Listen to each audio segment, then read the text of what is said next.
This week's edition of Saturday Morning Treats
Yes, a very beautiful morning to you, viewers out there. You're welcome to Saturday morning treats. This morning, it's a beautiful Saturday morning from OSBC television here in Hilariye, Ukibale, Oshubu. And we say Baraka de Salah to our Muslim viewers at home. Yes, Saturday morning treats as usual. We have a lineup program on the program this morning. Our schedule intact as usual. As you know, that our sports segment was Omotayo Adibodun will be coming your way as soon as I step aside now.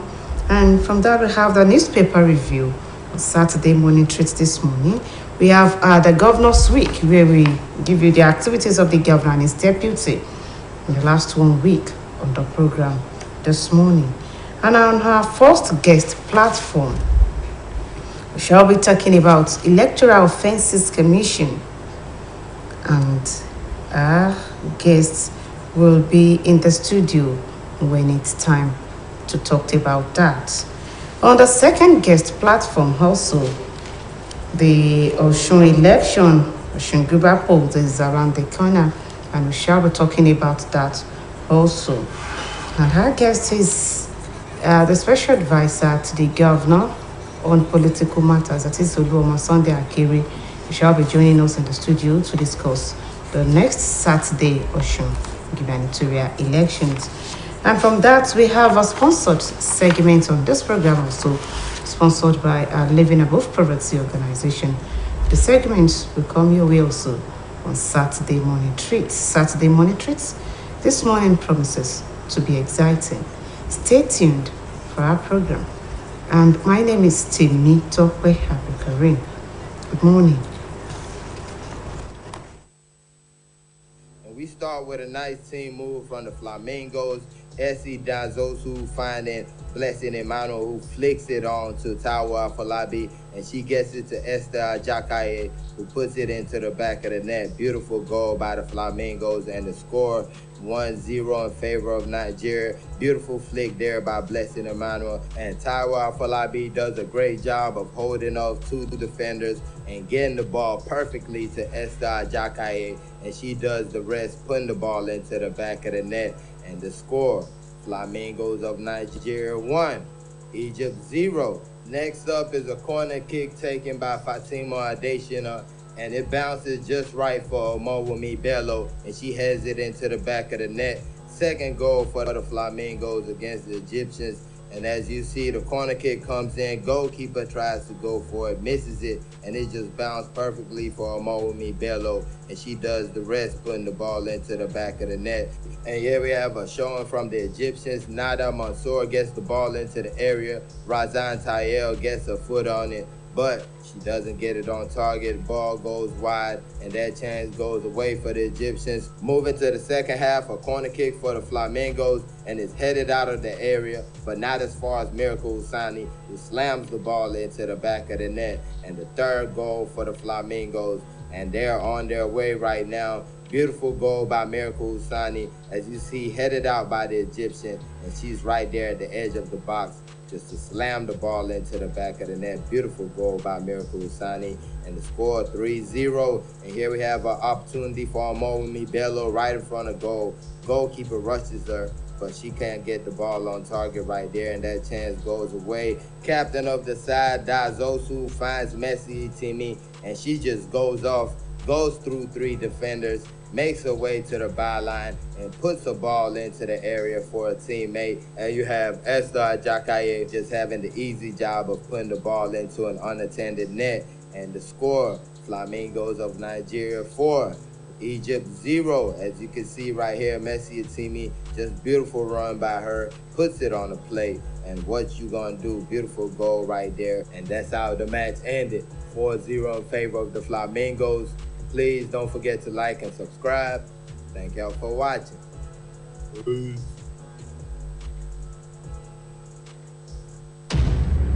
All right, Golden Eagles of Nigeria taking on Burkina Faso in the final of the making Osun the safest state in the country, saying defeat cannot be attained without the support of the people. Governor Oyetola, who spoke through his deputy, Mr. Benedict Alabi, reaffirmed that his administration is committed to fast-tracking the development of Osun and improve the living conditions of the citizens. According to Mr. Governor, his government is paying workers' salary promptly and leading some other states in the delivery of good governance. He called for support for his re-election in the coming gubernatorial election.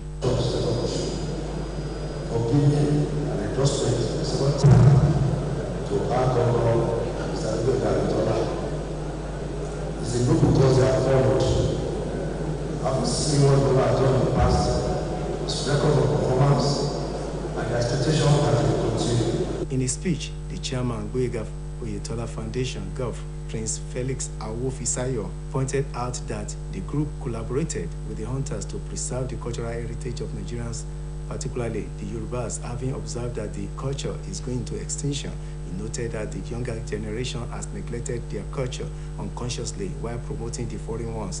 He commended Governor Oyetola for his leadership style and open-door administration's policy, while affirming the readiness of the hunters group to mobilize for the re-election of Mr. Governor. In the same vein, the Commandant Osun State Hunters Group of Nigeria, Ahmed Norene, while confirming their solidarity support for the continuation of good governance by Governor Adegboyega Oyetola, disclosed that Mr. Governor has approved the delivery of 62 motorcycles to the hunters for security operational activities in the needed areas across all local governments of Osun. He said the hunters remain committed to enhancing the security of the state, adding that the present government recognizes their roles and the support given should be reciprocated. Present at the occasion were the Special Advisor to the Governor on Administration, Mr. Niyidowu, the Special Advisor to the Governor on Political Affairs, Mr. Sunday Akere, among other dignitaries. This is the convenient point to wrap up this presentation. Remember that the gubernatorial election is in Osun is slated for coming Saturday. Get ready your PVC and exhibit the virtues of Omoluabi in the scheme of all things. I am Adebare Makede, wishing you happy Sabbath celebrations.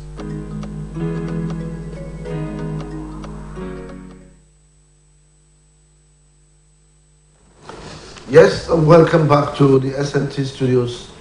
Iliawuye Okebale Oshobo here. I've been taking you through the activities of the Chief Executive of the state in the last 1 week. We will go to the next segment, which is the first guest platform. And our guest is still being expected. And as soon as he comes, the segment will be underway. What we want to discuss this morning is Osun election. And our guest is no other person than the Special Advisor to Governor Adegboyega Oyetola on political matters, Oluomo Sunday Akere. As soon as he gets there, the segment will be underway. But before that, let's take this break.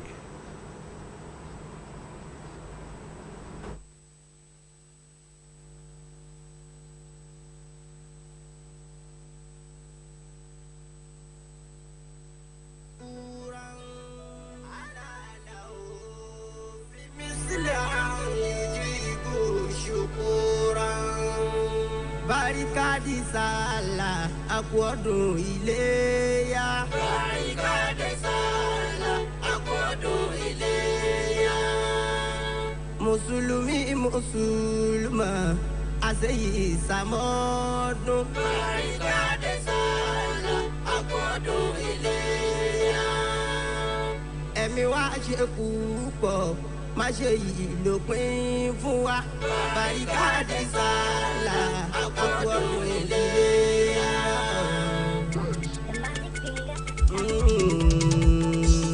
Fún ìṣọmọdé alóyin lòun akọrin ọgbọ́n. Ọpẹ́ làmọ́dá fọ́bà láwùrọ̀ bí ọ̀rọ̀ wa tọ́pẹ́ ó máa ṣe dédé ọpẹ́. Ilé ọdún yìí sojú ìrẹ́ àtẹ̀mí amúdáwájú kúra ọlọ́run ò ṣe. Ọpẹ́ làmọ́dá fọ́bà láwùrọ̀ bí ọpẹ́ ọpẹ́ ó máa ṣe dédé ọpẹ́. Ọpẹ́ ló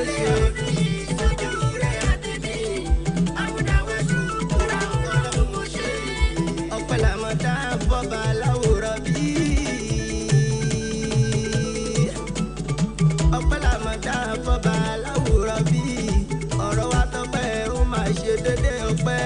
Ilé ọdún yìí sojú ìrẹ́ àtẹ̀mí àmúdáwájú kúra ọlọ́run ò ṣe. Ọpẹ́ làmọ́dá fọ́bà láwùrọ̀ bí. Alhamdulillahi rabbil alamin. Ọlọ́run àdúpẹ́ o.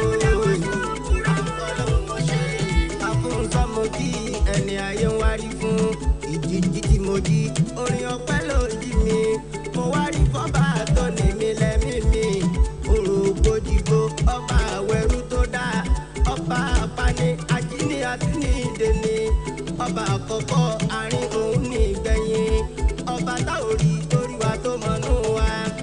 Àrínú rọ̀dé ríwájú àtìlẹ́yìn wa. Àtẹ̀rẹ̀rẹ̀ káyé tí kò kú olójú kan. Olórí ayé kábíyọ̀ òsì. Àdúgbò ṣe kò tún mú wa rọ́dún. Ìlà kàlámùdù ọlọ́run ò ṣe. Ọpẹ́ làmọ́dá fọ́bà láwùrọ̀ bí. Ọlọ́run ò ṣe. Kò tún mú èmi àti rẹ̀ rọ́dún. Afọ́fẹ́ fọ́ ọlọ́run ọba tó mú wa rọ́dún. Dúpẹ́ fọlọ́run ọba ṣẹ̀dáyé tó sọdún èyí ní rírí fẹ́mi rẹ̀ o.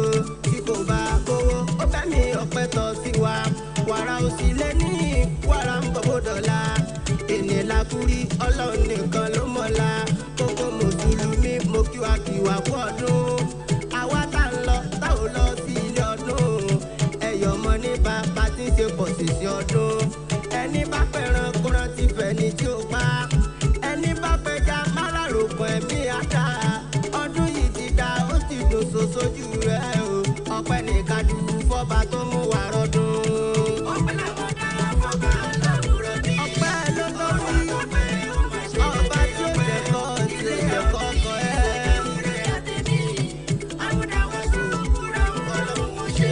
Ẹni ọdún bá láyé ẹ sọ fún ẹni kó dúpẹ́.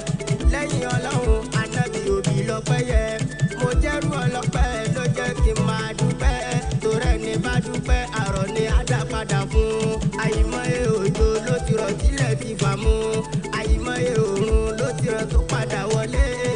Àwọn kan ti kú wọ́n ti fi wá sílẹ̀ lọ. A jù wọ́n lọ ṣùgbọ́n wọ́n fi kú sàgbà wa.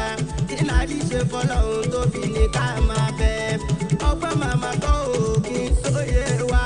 Agbára màmá kọ́ àánú ọlọ́run ni. Àti sọ́dún èyí nínú àánú rẹ̀. Tó bá dàmọ́ tó kọ́ mọ́ ṣe lẹ́yìn wa. Ọpẹ́ làmọ́dá fọ́bà láwùrọ̀ bí. Àmínà àmínà. Takọ̀ bálí ọdún yà yìí mọ́ ọmọ yìí. Amúdáwájú kúra ọlọ́run ò ṣe. Ọdún lọ́dún Iléyá. Ànábì Ibrahima lọ́lọ́ fi pọ́nlé. Òwe ló fi pa fún gbogbo mùsùlùmí. Ibrahima wọ́n máa léwe ọlọ́run ò fún. Owó ló fi fún lọ́mọ tó bẹ lọ́run fún. Ọmọ dàgbà tán lọ́lọ́run bá tún ló yá ọ. Ǹjẹ́ kí ló yá tó bá pé tó bá mi sọ.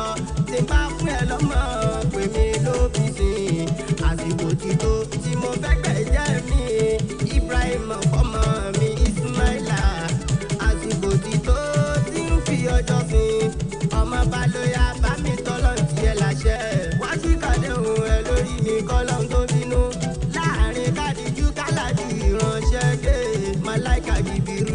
bá má gbòkùnkùn dé fídíkò ọmọ rẹ̀ ó ti ṣíkà déhùn rẹ̀ Ibrahim bá wí fọ ọmọ rẹ̀ Ismaila ó yá dìde nílẹ̀ ọmọ mi ilé ti yá èyí má ló bá sábàbí ọdún ilé àhàn ẹ jẹ́ ká dúpẹ́ bọ́ba tó ṣe yìí fún wa. ọpẹ́ làwọn dá fọba àṣẹ iṣẹ́ mi ò wá tó pé àmọ́ ọdún inú lọ́lọ́ ní iṣẹ́ ńlá. ìfojú rẹ̀ àti mi àmúdáwá ṣùkúrà ọlọ́run ò ṣe. àmúdáwá ṣùkúrà ọlọ́run ò ṣe. àmúdáwá ṣùkúrà ọlọ́run ò ṣe. lórí lílọ bíbọ̀ jíjẹ múmú wa. àmúdáwá ṣùkúrà ọlọ́run ò ṣe. lórí lílọ lílò lórí ayé wa. àmúdáwá ṣùkúrà ọlọ́run ò ṣe. orí tó lu kílù pẹ́ torí náà ò fọ́ o. àmúdáwá ṣùkúrà ọlọ́run ò ṣe. ìwọ lọ́pẹ́ yẹ torí tìyẹ sá lọ́pẹ́. àmúdáwá ṣùkúrà ọlọ́run ò ṣe. mo kún fáyọ̀ àtàndá kíkún mi àbá. ọlọ́run ò ṣe. ẹni ọdún bá láyé ẹ sọ fún ẹni kó dúpẹ́. ìfojú rẹ̀ àti mi àmúdáwá ṣùkúrà ọlọ́run ò ṣe. ọpẹ́ làwọn dá fọba láwòrán bí. ọpẹ́ làwọn dá fọba láwòrán bí. ọ̀rọ̀ wa tọpẹ́ ó máa ṣe dédé ọpẹ́. ilé ọdún yìí sójú rẹ̀ àtẹ̀mí àmúdáwá ṣùkúrà ọlọ́run ò ṣe. ọpẹ́ làwọn dá fọba láwòrán bí. alhamdulilayi rabbil alamin ọlọ́run àdúpẹ́ o. àfúnsọ́mọ kí ẹni ayé ń wárí fún ìjíjí tí mo jí orin ọpẹ́ ló jí mi mo wárí fọ́bà tó ní mi lẹ́mí mi òrògbòdìgbò ọba àwẹ̀rú tó dá ọba àpáni ajíní àti ní ìdènì ọba àkọ́kọ́ àárín òun ní ìgbẹ̀yìn ọba táwọn rí torí wa tó mọ̀nú wa àrínú ròde ríwájú àti lẹ́yìn wa àtẹ̀rẹ̀rẹ̀ káyé tí kò kú lójú kan olórí ayé kábíyọ̀ òsì àdúgbò ṣe kò tún mú wa rọ́dún ìlàyìlá kàlámùdù ọlọ́run ò ṣe. ọpẹ́ làwọn dá fọba láwùrọ̀ bí. ọlọ́run ò ṣe kò tún mú èmi àti rẹ̀ rọ́dún akọ́pẹ́ fọ́ ọlọ́run ọba tó mú wa rọ́dún. dúpẹ́ fọlọ́run ọba ṣẹ̀dáyé tó sọdún èyí ní rírí fẹ́mi rẹ̀ o tí kò bá kówó ó fẹ́mi ọpẹ́ tọ́ sí wa wàrà òsì lé ní wàrà ń bọ̀bọ̀ dọ̀la ènìyàn lakúrí ọlọ́run nìkan ló mọ̀la kókó mùsùlùmí mo kí wa kí wa kú ọdún àwa tá ń lọ tá ò lọ sí ilé ọdún ẹ̀yọ̀ mọ́ ní bàbá tí ń ṣe pọ̀ sí sí ọdún ẹni bá fẹ́ràn kó rántí fẹ́ni tí ó pa ẹni bá fẹja márààrògùn ẹ̀mí àdá ọdún yìí ti dá ó ti dùn sójú rẹ̀ o ọpẹ́ nìkan jù fọ́ba tó mú wa rọ́dún. ọpẹ́ làwọn dá fọba láwùrọ̀ bí. ọpẹ́ ló tọ́ sí ọba tí ó jẹ̀kọ́ tí ó jẹ̀kọ́ ọkọ ẹ̀. àmúdáwá ṣùkúrà ọlọ́run ò ṣe. ẹni ọdún bá láyé ẹ sọ fún ẹni kó dúpẹ́ lẹ́yìn ọlọ́run anábì òbí lọ́pẹ́ yẹ mo jẹ́rú ọlọ́pẹ́ ló jẹ́ kí n máa dúpẹ́ torí ẹni bá dúpẹ́ àrọ̀ ni á dá padà fún àyìnmọ́ye òjò ló ti rọ̀ sílẹ̀ ti fà mú àyìnmọ́ye òòrùn ló ti rọ̀ tó padà wọlé àwọn kan ti kú wọ́n ti fi wá sílẹ̀ lọ àjù wọ́n lọ ṣùgbọ́n wọ́n fi kú sàgbà wa ìlàrí ṣe fọlọ́run tó fi ní ká máa bẹ̀ ọgbọ́n màmá kọ́ òkè sóye wa agbára màmá kọ́ àánú ọlọ́run ni àti sọ́dún èyí nínú àánú rẹ̀ tó bá dàmọ́ tó kọ́ mọ́ ṣe lẹ́yìn wa.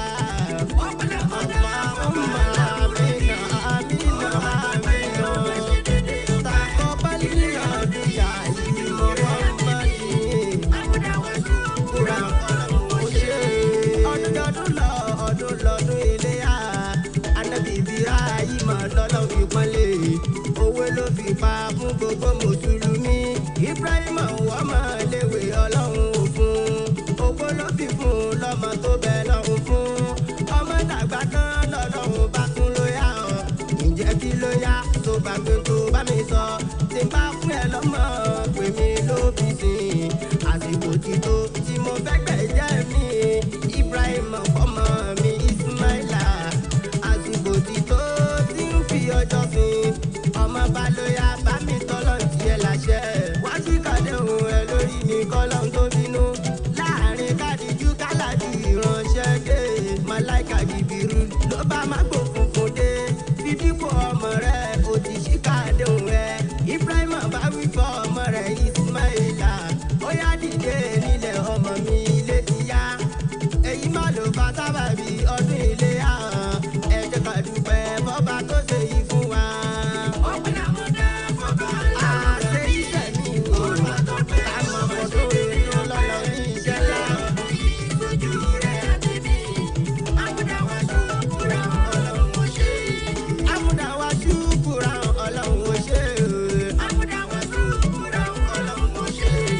kún fáyọ̀ àtàndá kíkún mi àdùn. ọpẹ́ ló tọ́ sí ọba tí ó jẹ̀kọ́ tí ó jẹ̀kọ́ kọ́ ẹ́.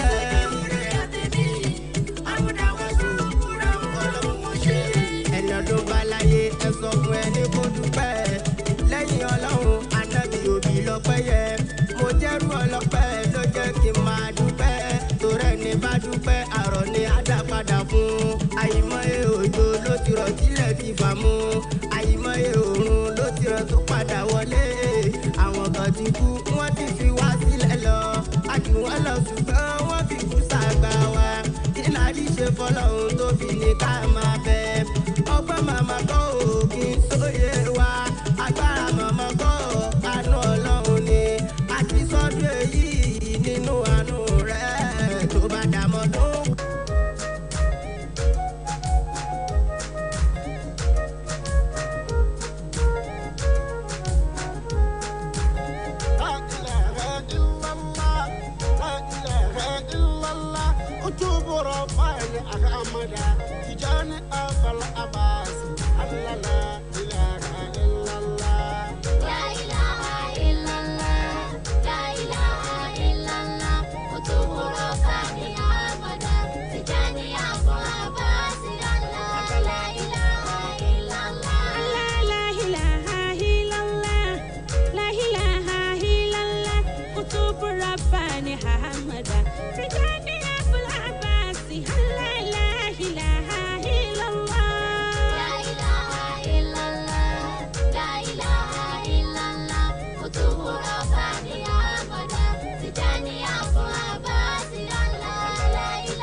Yes, welcome back to Saturday Morning Treat Studio. And our first guest is around now. He is a media practitioner, Mr. Kayode Adebisi is in the studio, and we shall be talking about the Electoral Offences Commission. Mr. Adebisi, welcome to the studio. It's a pleasure. Yes, Barrister Kayode Adebisi, The topic we want to discuss this morning is Electoral Offences Commission, which is about coming up now in Nigeria. If I have to ask you, there have been a lot of election offenses in the past, which were treated by the normal court. But now that a commission has been established to the effect that election offenders will have to be tried, prosecuted, as it were. As a legal practitioner, how will you describe this? Well, to me, you can say it's a kind of positive development targeted at reducing the number of electoral crimes in our electoral jurisprudence. But the fact still remains that our attitude to criminal prosecution generally, even in the regular court, has not been that encouraging. First and foremost, who are the actors that are expected to participate in prosecution of a suspect? Right from the prosecutor, the police that we arrest, the witnesses that must be ready to give evidence, the prison officers that must bring the accused defendant to court as at when due, and even the court. So if those factors, the operators are not working together in a cooperative manner, then we still have the case of charging somebody 1 to 2 years, nothing come out of it. The prisons or correctional centers, as it were, are congested already. Yes. Shall we not be adding more to the problems of the correctional centers with the arrest of the electoral offenders and their prosecution? You know, in Nigeria, justice is always very, very, very slow. Very slow. Those are the factors I mentioned that normally cause the slowness of justice. But as far as I think that law has to give certain exceptions. For example, now, in the normal regular trial, you have to allow the defendant to get his or her counsel. You have to give him or her the facilities, enough time, adequate facility to prepare for his defense. Then the prosecutor has to prosecute, but without any time limit. But if this law can give, okay, within 6 months, you have to complete this trial, it will go a long way to make that law very effective. But without giving time limit, like in a civil case now, we have front loading. That means whatever you want to say in court must have been written down in the document. Gone is the day when you just be calling witnesses without a time limit for examination. But if they are able to now limit the time for each operator to participate in the prosecution, then it will reduce the delay. And banana peel, as it were, too.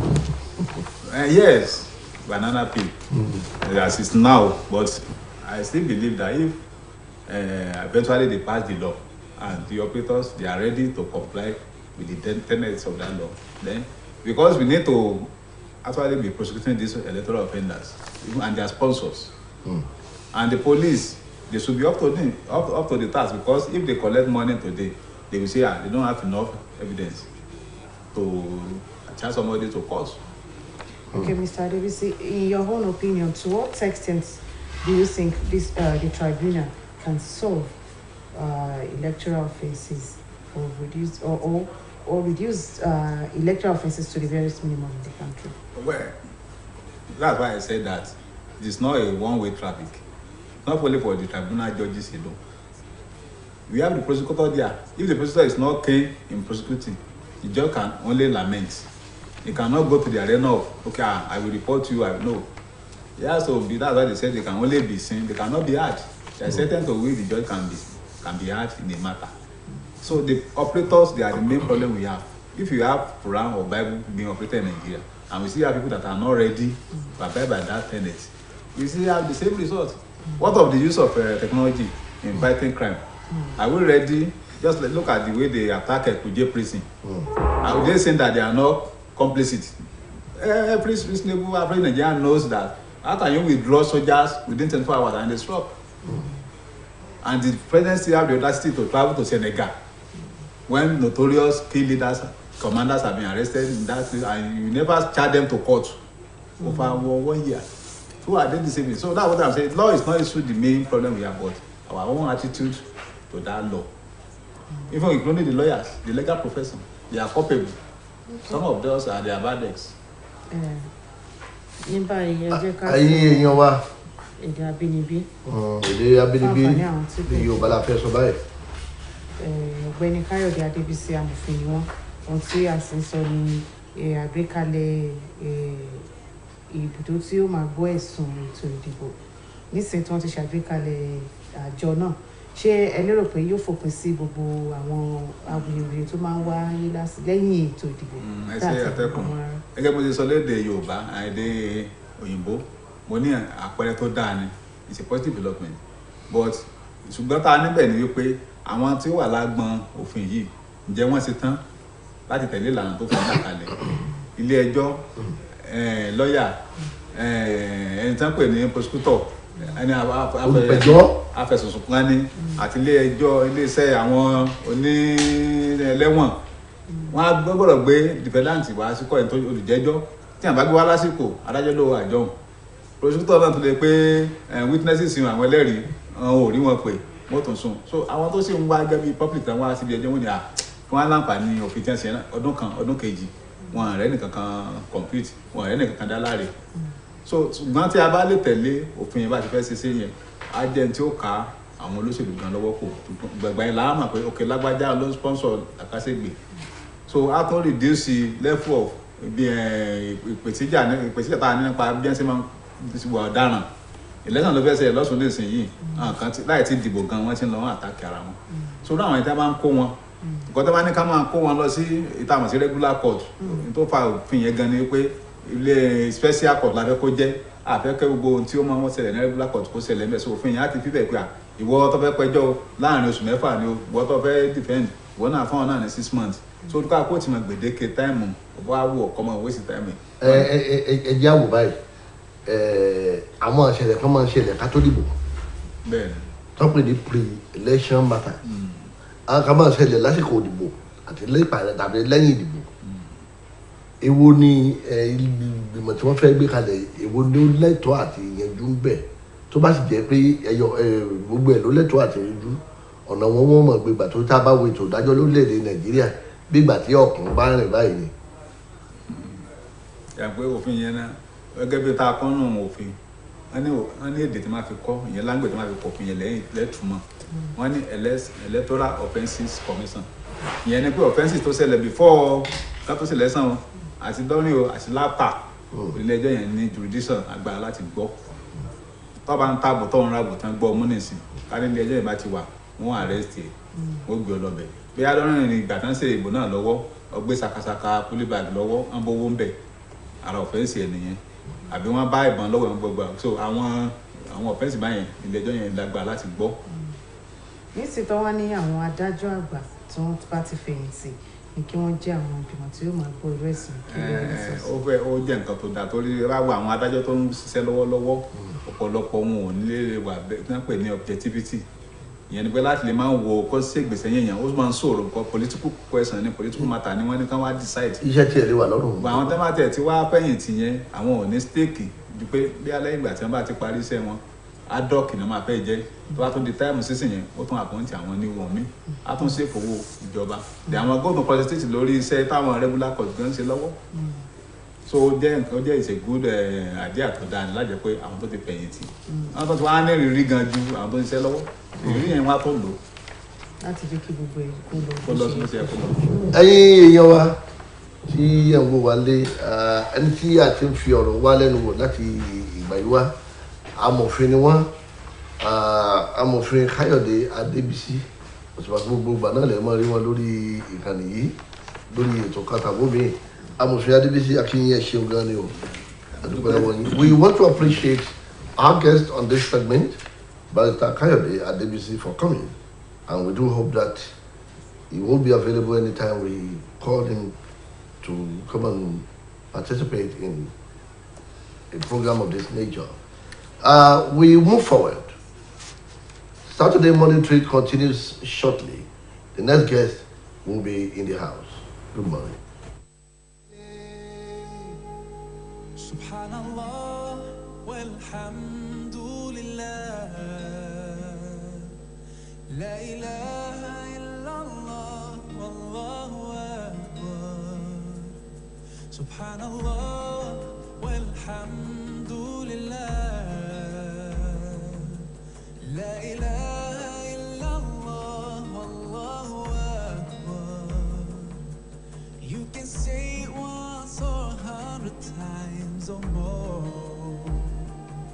You'll feel a peace inside and it'll open every door. That's the power of remembering Allah. It's the best way to purify your heart. Know you will be loved by the merciful one. 'Cause that's the power of remembering Allah. Subhanallah walhamdulillah, la ilaha illallah wallahu akbar. Subhanallah walhamdulillah, la ilaha illallah wallahu akbar. So much you can gain just by saying those few words. You can renew your faith and be showered in reward. Oh, that's the power of remembering Allah. It's the best way to purify your heart. Know you will be loved by the merciful one. 'Cause that's the power of remembering Allah. La ilaha illallah.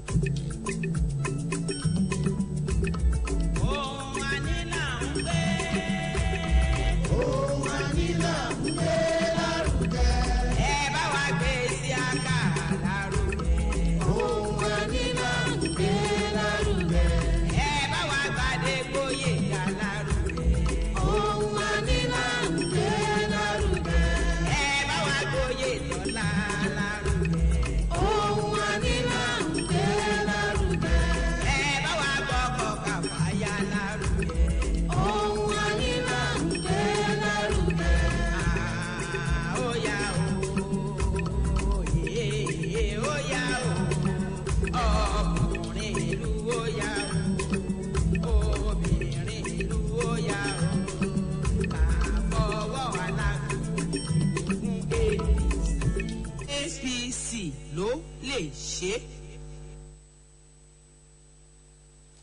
Welcome to the studios of Saturday Morning Treat on OSBC television. And the second guest is already seated in the studio.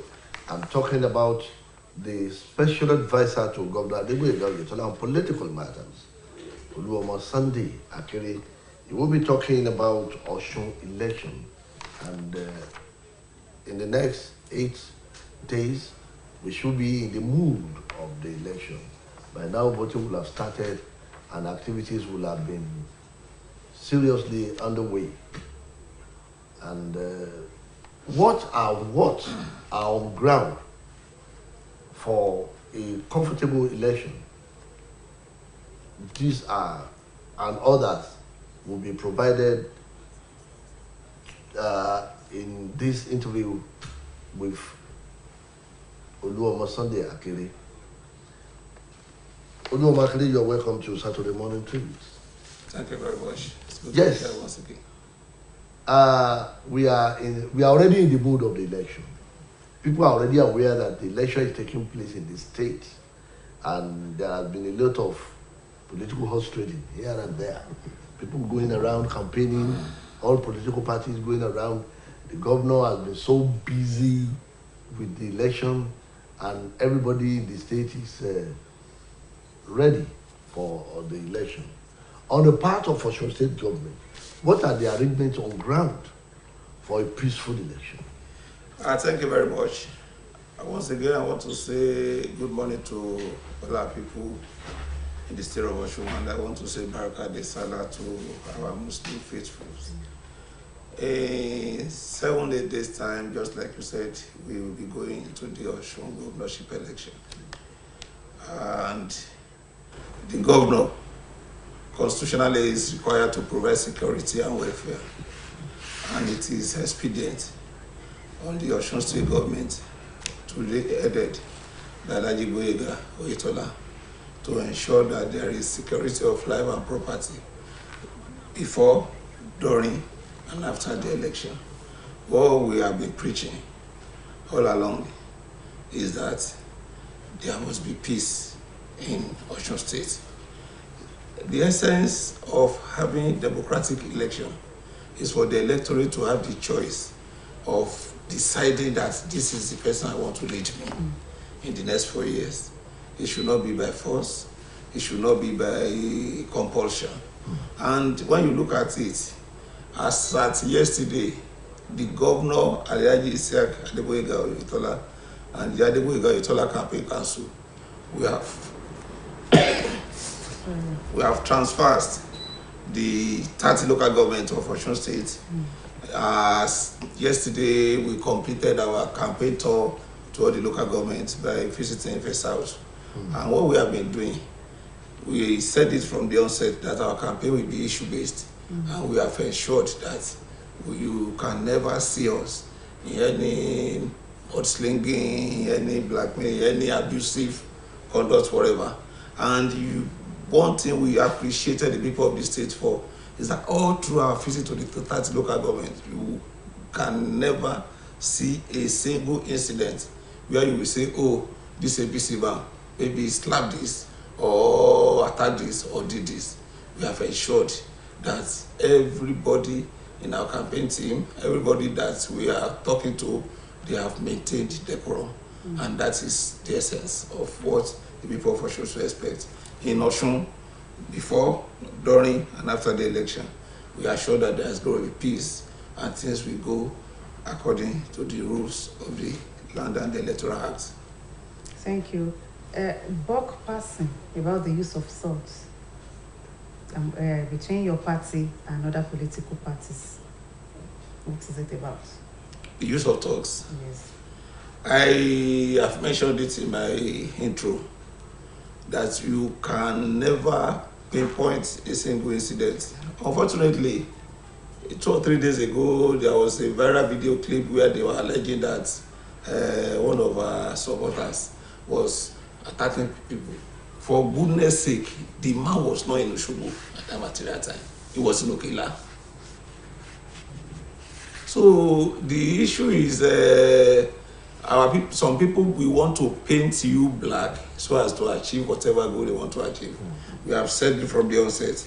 When the opposition party came up with the allegation that our members were defacing their billboards, we told the security operatives that what they wanted to do is to start defacing our billboards. We all knew that even up to this moment that we are talking, there is no peace in the opposition circle. One faction is fighting the other. If faction A places their billboard, faction B will go and tear it down. We have nothing to do with tearing opposition billboards. And that is what we have been doing. We are not using thugs. We believe that the security operatives should do their job. And we have been saying it. If you see our press statements for yesterday's rally, we appreciated the people of Osun for comporting themselves throughout the period of our campaign, and we appreciated the people for ensuring that there was peace all through. APC as a party will never use talk because we believe that it is the right of the people to choose who they want, and we know that Alhaji Isiaq Adeboyega Oyetola has been doing exceedingly well in the last 3.5 years plus to deserve a second term in office. You have said your campaign has been issue-based. What are the issues? The issues are clear. If you want to sell a medicine to an Hausa man, the Hausa man will ask whether you have used it before or not, before you are introducing it to him. Osun people have had the privilege of having a taste of the goodness in the administration of Alhaji Isiaq Adegboyega Oyetola in the past over 3.5 years.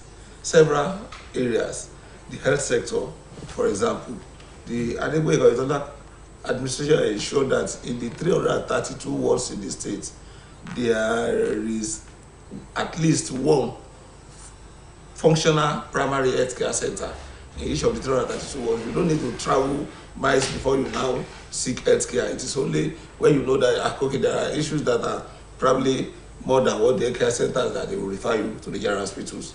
Ashubiaro has been upgraded, the teaching hospital has been upgraded, Ejibo hospital has been done, and the whole is they are doing exceedingly well.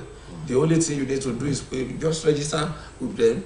If you have 10% or whatever you are going to need for your Medicare, you are home and dry. And that is in the area of the health sector. In the education sector, for the first time in the history of the state of Osun, we have had an administration that is in place for over 3.5 years, and we did not witness a single student protest. That is to tell you that the government is doing well, and there is a cordial relationship between the government, the students, and the administrators of all those institutions. And when you look at the past administration, some of the issues that were causing crisis there, maybe single uniform, mixed schools, all those ones, we looked into them when the Adegboyega Oyetola came on board, and we discovered that even after the submission of the report on the education reform, there has been peace entirely in our education sector. And when we look at area of infrastructures, areas that have never witnessed good roads in 30-40 years, they have benefited in the 3.5 years of Adegboyega Oyetola administration. For example, the road from Ada to my town in Ibadan, for over 33-34 years, we could not pass through Ada to Ibadan.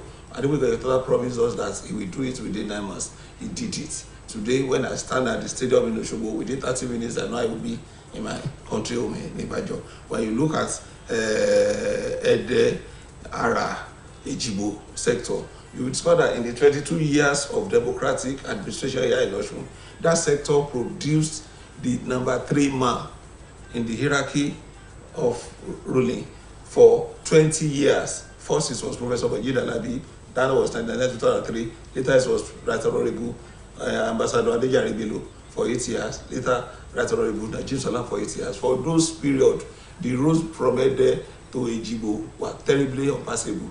Adegboyega Oyetola promised he would do it in 9 months. He did it in 6 months. Today, when you stand at Daily Esa Junction in 15-20 minutes, you are in Ejibo. And look at the township road that they are doing in Ejibo. Look at the Oribomeje, Yakoyo, Iketubodu, Ashipa, Moro, Edward, all those areas. General Lanakina, said for 46 years they were looking for who is going to pay them out in terms of those routes. Governor Adegboyega Oyetola promised and he delivered. Look at Modakeke, Famia, Elisha, from the Ereja garage to Hirojo to the Express. Look at Ife. There is no area in Osun that you will not see the infrastructural impact of the Adegboyega Oyetola administration. And when you look at the area of provision of welfare, which is the second constitutional dictate for every sitting governor, the governor has done so well in ensuring that the sweat of our workers did not dry before they get their benefits. For the over 3.5 years now, our workers in Osun, they have been getting their full pay, and we are giving them the assurance that this will continue as long as Adegboyega Oyetola is the governor here in Osun. Our pensioners, they are getting their gratuity, and as at a when due. A lot of people are saying the pensioners, there is no government that can come and promise you that they are going to pay the backlog that have been there for years. Adegboyega Oyetola did not owe gratuity and pensions. It was what he inherited that he has been paying. And I want to tell you, Lord, that even within these 3.5 years, the government of Adegboyega Oyetola have paid over 40 billion on pensions. Look at the payment of the state debt. The government of Adegboyega Oyetola have paid back over 80 billion of the debts owed by Osun. The assurance we are giving the people is that by the special grace of God, by the time he comes back for the second term, the debt burden will have been totally removed, and there will be sufficient fund for us to run the administration of the state. Those are the things that we have been telling the people everywhere. If you have not seen the hand of the government, you should be patient. The government cannot do everything at a go, but we have been assuring that wherever we are at whatever point in time, we will ensure that there is no part of the state that is left untouched. The agricultural sector too is there. We are doing our best in ensuring that we provide agricultural inputs for our farmers, and for our young graduates that wanted to go into farming, we encourage them, give them loan, give them credits, give them land and agricultural inputs. Those are part of the things we guys all have been doing in the past 3.5 years, and which he will continue to do when he comes back by the grace of God for his second term in office. Thank you, Loma Kiri. Next Saturday is close by. How is your party going to guard against vote buying? We have been saying it. One of the major opposition party here in Osun, we saw viral video clips of their candidate saying that he has arrived with money, pound sterling, yen, dollars. Osun people are not out to be purchased. The conscience of Osun people are not going to be purchased. What we are saying and what we have been preaching is that if you know that you are doing well, you don't have to induce people. Our people should realize one fact. If you approach a candidate and collect 20,000 naira for him to cast your vote, that vote that you have cast translates to the fact that in 4 years, you will be getting 13 naira 67 kobo per day, and you have sold your conscience. Personally, my own attitude is that if I want to assist you to get into a position, I won't even ask you for anything, because I want to have the right to say that I assisted you if you are not doing well. But when you collect money to sell your votes, you don't have the right to say that the person did not perform when they get into position. My appeal to the people is that they should go for the right candidates that should take Osun to the promised land, not allow anybody to buy their conscience or to buy their rights or to buy their votes on Saturday. Your candidate, who is the present governor of Osun State,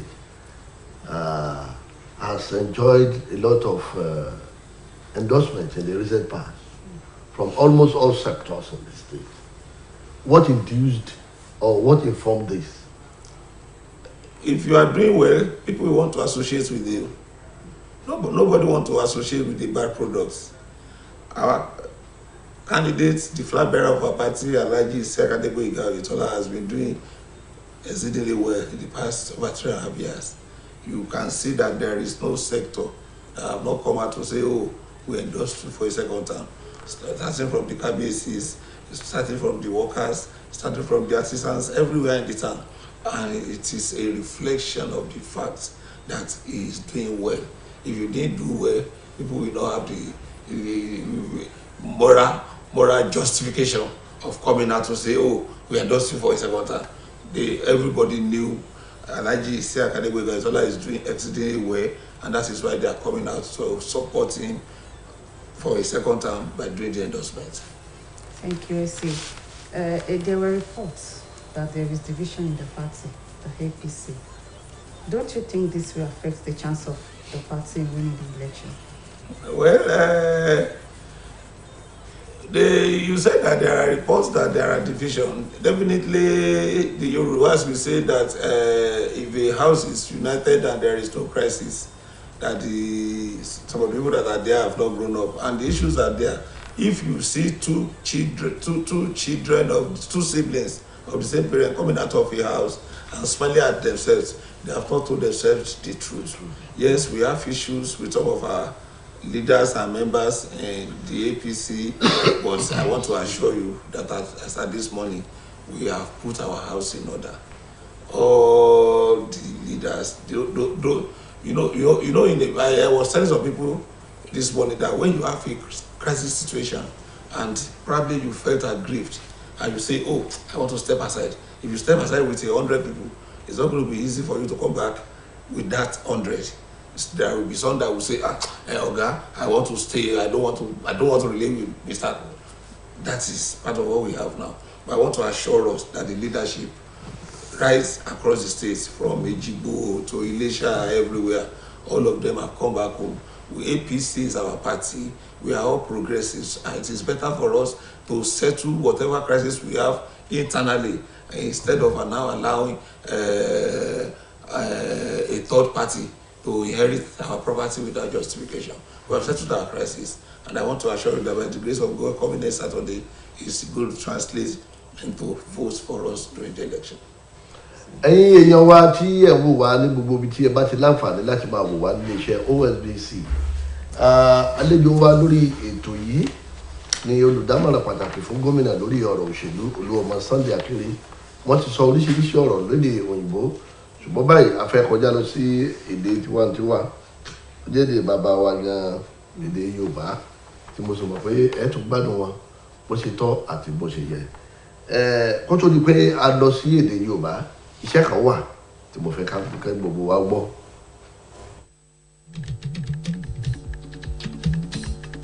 Ìpínlẹ̀ Ọ̀ṣun lápapọ̀ ó tún ti yá. Ká dìbò fún Isiaka lẹ́ẹ̀kan sí. Kí gbogbo iṣẹ́ tó ti bàbọ̀ kó lè yọrí. Ìtẹ̀síwájú ìpínlẹ̀ Ọ̀ṣun ṣe kókó. Ọtímítì ló lè sọ̀rọ̀ wá dayọ̀. Oyètọ́lá gbogbo lè ń fẹ́. Iṣẹ́ ọwọ́ gbogbo wọn. Ìpínlẹ̀ Ọ̀ṣun lápapọ̀ ó tún ti yá. Ká dìbò fún Isiaka lẹ́ẹ̀kan sí. Kí gbogbo iṣẹ́ tó ti bàbọ̀ kó lè yọrí. Ìtẹ̀síwájú ìpínlẹ̀ Ọ̀ṣun ṣe kókó. Ọtímítì ló lè sọ̀rọ̀ wá dayọ̀. Oyètọ́lá gbogbo lè ń fẹ́. Iṣẹ́ ọwọ́ gbogbo wọn ń fẹ́ o. Ìyálọ́jà gbogbo wọn ń fẹ́ ọ. Òṣìṣẹ́ ìjọba gbogbo wọn ń fẹ́ o. Oníṣẹ́ ọwọ́ gbogbo wọn ń fẹ́. Oníṣòwò gbogbo wọn ń fẹ́ o. Onímọ́tò gbogbo wọn ń fẹ́. Gbogbo ọ̀yọ́ pátá gbogbo wọn ń fẹ́ o. Àwọn àkùdá gbogbo wọn ń fẹ́ o. Ajégúnlẹ̀ gbogbo wọn ń fẹ́. Ọkọ̀ kàfáyà má má gbọ́ tẹ̀lé. APC ló lè ṣe. Ẹ káàbọ̀ padà. Olúọmọ Sunday Akéré, ẹ ti lọ káàkiri ìpínlẹ̀ Ọ̀ṣun, ẹ sì rí pé àwọn èèyàn ojú táwọn èèyàn fi ń wò yín ó nírú ojú táwọn èèyàn fi ń wo ẹ̀yin àtẹgbẹ́ òṣèlú APC lápapọ̀ pé tó bá dọjọ́ bò á san àwọn kankan tí ẹ ti ṣe sẹ́yìn. Ṣùgbọ́n nígbà tí ẹ sọ̀rọ̀ lẹ́nu lédè ìbò lẹ́ẹ̀kan, ẹ ní àwọn kan tí ẹ ti ṣe lẹ́yìn gbójúlé kì í ṣe nǹkan tẹ́ ẹ ṣe. Kí làwọn kan tẹ́ ẹ ti ṣe? Ẹ ṣe olóòtú lẹ́ẹ̀kan sí mo kí gbogbo àwọn èèyàn wa nílé pé a kú ọdún iléyá, ẹbí wa tún ṣe tọdún yẹn, a ṣe ọ̀pọ̀lọpọ̀ ọdún láyé gẹ́gẹ́ bí ìbéèrè tí wọ́n béèrè. Mo sọ nígbà tí à ń sọ̀rọ̀ lé Oyèbó, mo ní bẹ́ẹ̀ bá fẹ́ ta oògùn fún Haúsá pé kó lò yóò béèrè pé ṣé sóò lórí. Ní ìpínlẹ̀ Ọ̀ṣun lénìí, ohun tí àwọn èèyàn wa nípínlẹ̀ Ọ̀ṣun tí wọ́n ń gbádùn ni pé alẹ́ àìjí sí Akadégbóyèga Oyètọ́lá wọ́n ti gbádùn wọn gẹ́gẹ́ bí gómìnà fún ọdún mẹ́ta àtààbọ̀ tó lé. Wọ́n dẹ̀ mọ̀ pé iṣẹ́ ribiribi tí wọ́n ṣe kò gbọ́dọ̀ dúró. Kò sí ẹ̀ka tí a ò rí ọwọ́ jà gómìnà ní ìpínlẹ̀ Ọ̀ṣun. Tá a bá wo ohun tí òfin orílẹ̀-èdè Nàìjíríà tó sọ wípé gómìnà gbọ́dọ̀ mú ní kókó, òun ni ààbò tó ń jẹ́ security àti ìgbáyégbádùn ará ìlú, which is welfare. Ní ọ̀nà méjèèjì yìí, ìpínlẹ̀ Ọ̀ṣun ó jẹ́ ìpínlẹ̀ tó jẹ́ pé lórílẹ̀-èdè Nàìjíríà lé ní ipò kíní la wà ní ọ̀nà ti ààbò. Ọlọ́run dẹ̀ ń gba àdúrà wa. Gbogbo àwọn ìpínlẹ̀ Yorùbá mẹ́fẹ̀ẹ̀fà, Ọ̀ṣun ni o, Èkó ni o, Ògùn ni o, Ọ̀yọ́ ni o, Oǹdó ni, Èkìtì ni o, gbogbo wọn ni wọ́n ti parapọ̀ láti dá ohun tí a ń pè ní Àmọ̀tẹ́kùn sílẹ̀. Torí eléyìí láti rí wípé gbogbo àwọn tí wọ́n ṣe bí jàǹdùkú tí wọ́n dàgbòrò rú káàkiri ní àwọn ìpínlẹ̀ yòókù ní òkè ọ̀yà kí wọ́n má lè débi báyìí. Ọlọ́run dẹ́gbà fún wa wípé Àmọ̀tẹ́kùn máa ń ṣe dáradára ní ọ̀dọ̀ wa bí báyìí. Tábà tó wá wò ṣé ní ti ọ̀rọ̀ ẹ̀kọ́, a ó rí pé fún ìgbà àkọ́kọ́ fún ọdún mẹ́ta àtààbọ̀ ó lé, a ní ìjọba tó jẹ́ wípé kò sí gbọ́nmi sí omi òtò rúkèrúdò pé àbáwọn iléèwé dáṣẹ́ sílẹ̀ lénìí, àbáwọn olùkọ́ dáṣẹ́ sílẹ̀, gbogbo wọn ni wọ́n ń ṣe dáradára tí wọ́n dẹ̀ rí wípé ìjọba náà ó ń ṣe ohun tí ó tọ́ àti ohun tí ó yẹ. Gbogbo àwọn kan tó máa ń dá wàhálà lẹ̀ tẹ́lẹ̀ ní ẹ̀ka ẹ̀kọ́ wa, bóyá aṣọ kan ní gbogbo wa ń wọ̀ ni o, àbí wọ́n da iléèwé obìnrin pọ̀ mọ́kùnrin ni o, gbogbo eléyìí láti yẹ̀wò nígbà táwọn èèyàn wa tí wọ́n fi ẹ̀hónú wọn hàn lé lórí. A dẹ̀ ti ṣe àtúnṣe tó tọ́ àti tí ó yẹ. Eléyìí ló dẹ̀ jẹ́ kí a ní àlàáfíà tó ń jọba nípa ètò ẹ̀kọ́ ní ìpínlẹ̀ Ọ̀ṣun lénìí. Tá bá wá wo ti ìdàgbàsókè agbègbè àti ìgbèríko nípa ọ̀nà, a ó rí i pé ìjọba Gbóyèga Oyètọ́lá wọn ò kẹ́yìn. Gbogbo àwọn ìlú tí a ò tiẹ̀ ti rí ọ̀nà ọlọ́dà rí fún ọ̀pọ̀lọpọ̀ ọdún, gbogbo wa la ní àǹfààní lénìí wípé ọ̀nà ọlọ́dà tó làkúrẹ́rẹ́ tó tún kọlà tó ní ọ̀dà tó tún tọ́pẹ́lẹ́, gbogbo ẹ̀ ló wà káàkiri ní ìpínlẹ̀ Ọ̀ṣun lénìí. Fún àpẹẹrẹ, wọ́n ní tí wọ́n bá fún èrè ní ọkọ́ yóò roko sọ́dọ̀ rẹ̀. Ń bá wo olú ọ̀dọ̀ ti tèmi báyìí ní ìlú tèmi ní ìlú Ìgbàjọ fún bí 30 ọdún ó lé ọdún 3 láàfin lè gba ìlú Àdà dé Ìgbàjọ tí ọ̀nà ò dáa pínrínpínrín. Alhaji Isiaka Gbóyèga Oyètọ́lá wọ́n ṣèlérí wípé láàrin oṣù 9 táwọn bá di gómìnà àwọn bá wa ṣe ọ̀nà yẹn. Lónìí tí bá dúró ní gbàgede stadium lóṣogbo láàrin 30 ìṣẹ́jú mo ti wà ní Ìgbàjọ. A dúpẹ́ lọ́wọ́ gómìnà pé torí yínníyínní ká lè ṣe mí, òun náà ni a fi dúpẹ́ láyé. Èmi dúpẹ́ lórúkọ àwọn èèyàn wa ní ìlú Ìgbàjọ. Tá bá dẹ̀ tún wá wò, tá bá wo ẹ̀ka òṣèlú, tá bá ti mú gómìnà, àmú gbákejì, àmú abẹnugan ilé ìgbìmọ̀ aṣòfin gẹ́gẹ́ bí ẹnì kẹta fún ọdún 22 tá a ti fi ń ṣe ìjọba tiwantiwa tí ò mẹ́hẹ̀ báyìí. A rí i pé fún bí 20 ọdún àwọn agbègbè kan ló fún wa ní abẹnugan fún 20 ọdún nínú ọdún 22 yìí. Tá bá dẹ̀ wò agbègbè yẹn Ẹdẹ, Ìjìgbò àwọn ni wọ́n ṣe. A dẹ̀ rí i pé àwọn agbègbè yìí kò sí ọ̀nà tó tiẹ̀ dára pínpín láti dé àwọn ìlú yìí. Gómìnà ṣèlérí wípé láàrin oṣù 9 òun ṣe ọ̀nà, oṣù 6 péré ni wọ́n fi ṣe ọ̀nà láti Ẹdẹ tí wọ́n fi ṣe dé Ìjìgbò. Bàbá dúró láàárọ̀ èdè ní délé yẹsà láàrin ìṣẹ́jú 15 ogún ìṣẹ́jú àti wà lè Ìjìgbò. Ara ìjọba àǹfààní ìjọba tiwantiwa nìyẹn. Ká tó wá lọ sórí Igbó Méje ní Ẹdún Àbọ̀n, Mòró ní Oyàkóyó, Ìpètùmọ̀dù, Àṣípa, Akínlàlú. Bàbá wa General Alani Akínríadé wọ́n ní fún ọdún 46 46 years láti wò wípé ta ló máa bá wọn tiẹ̀ ṣe kan lórí ọ̀nà tó wà níbí báyìí. Gómìnà Oyètọ́lá ṣèlérí oṣù 9 wọ́n dẹ̀ ti ṣe gbogbo olúgbòbòjì yẹn ọwọ́jà ìjọba tí wọ́n ti dọ̀dà sí gbogbo agbègbè wọn. A bá lọ sí Mọdákẹ́kẹ́, bá wọ Mọdákẹ́kẹ́ lọ sí Fámíà, bá dé Ifẹ̀ lénìí ọ̀dà ń lọ kúrẹ́lẹ̀ lọ́wọ́ ni. Bá lọ sí Iléṣà kò sí ẹ̀ka tá a dé táwọn ṣe ọwọ́jà ìjọba. Ní ẹ̀ka tí ìgbáyé gbádùn náà dẹ̀ nìyí, ìjọba wọn ò gbẹ́yìn. A rí i pé àwọn tó jẹ́ àgbà wa, àwọn tí wọn ò ní agbára àti lè tọ́jú ara wọn, the indigents, gómìnà láì tiẹ̀ ṣèlérí ilé ìgbà tí wọ́n pè polongo ìbò láti bí ọdún kan àbọ̀ báyìí ni wọ́n ti ń fún àwọn èèyàn 20,000 lóṣooṣù ní oúnjẹ Oyètọ́lá lọ́fẹ̀ẹ́ láì béèrè kankan lọ́wọ́ wọn. A dẹ̀ rí i pé nípínlẹ̀ Ọ̀ṣun Ọlọ́run ti gbàdúrà wa. Ayé ìgbà kan la máa ń dábùrà, la máa ń dá sáà fúsá. Nísìnyí báyìí Haúsá ti lọ ilé ọkọ, ó ti bímọ, kò sàfúsá mọ́ lọ́sùn báyìí. Ní àti bí ọdún 3 àtààbọ̀ ilé báyìí, gbogbo àwọn òṣìṣẹ́ wa ni wọ́n gba owó oṣù wọn tó pé pérépéré. A dẹ̀ ṣèlérí pé lágbára Ọlọ́run kò ní sí Haúsá wọn ní ìpínlẹ̀ Ọ̀ṣun. Alhaji Isiaka Gbóyèga Oyètọ́lá wọ́n ti ṣèlérí pé ní àsìkò táwọn bá fi wà bẹ́ẹ̀ Ògùn aláàrú kò gbọ́dọ̀ gbẹ. A ó dẹ̀ rí pé ní gbogbo ìgbà táwọn sọ yìí, ìgbésẹ̀ tíjọba ìpínlẹ̀ Ọ̀ṣun jẹ́ tó jẹ́ kó tẹ̀ bí bílíọ̀nù lọ́nà 100 ní ìjọba Oyètọ́lá ti san padà nínú gbèsè wa nípínlẹ̀ Ọ̀ṣun láàrin lẹ́nu ọdún 3 àtààbọ̀ tó wà bẹ́ẹ̀. Àdẹ̀mọ̀ ìpín lágbára ọlọ́pàá tá bá wọlé lẹ́lẹ́kejì eléyìí tó bá kú péréte tá bá ti san tán, owó wà tí yóò dẹ̀ ṣẹ́kù láti lè tọ́jú àwọn èèyàn wa ní ìpínlẹ̀ Ọ̀ṣun. A dẹ̀ rí i pé kì í ṣe pé a máa dúró de Àbújá nìkan lọ́rọ̀ owó. Ìjọba ṣe ohun tá ń pè ní economic summit nígbà tí wọ́n dé. Wọ́n dẹ̀ fi àkórí ẹ̀ sọ nǹkan 3 nígbà tí wọ́n parí wípé mining, agric and tourism.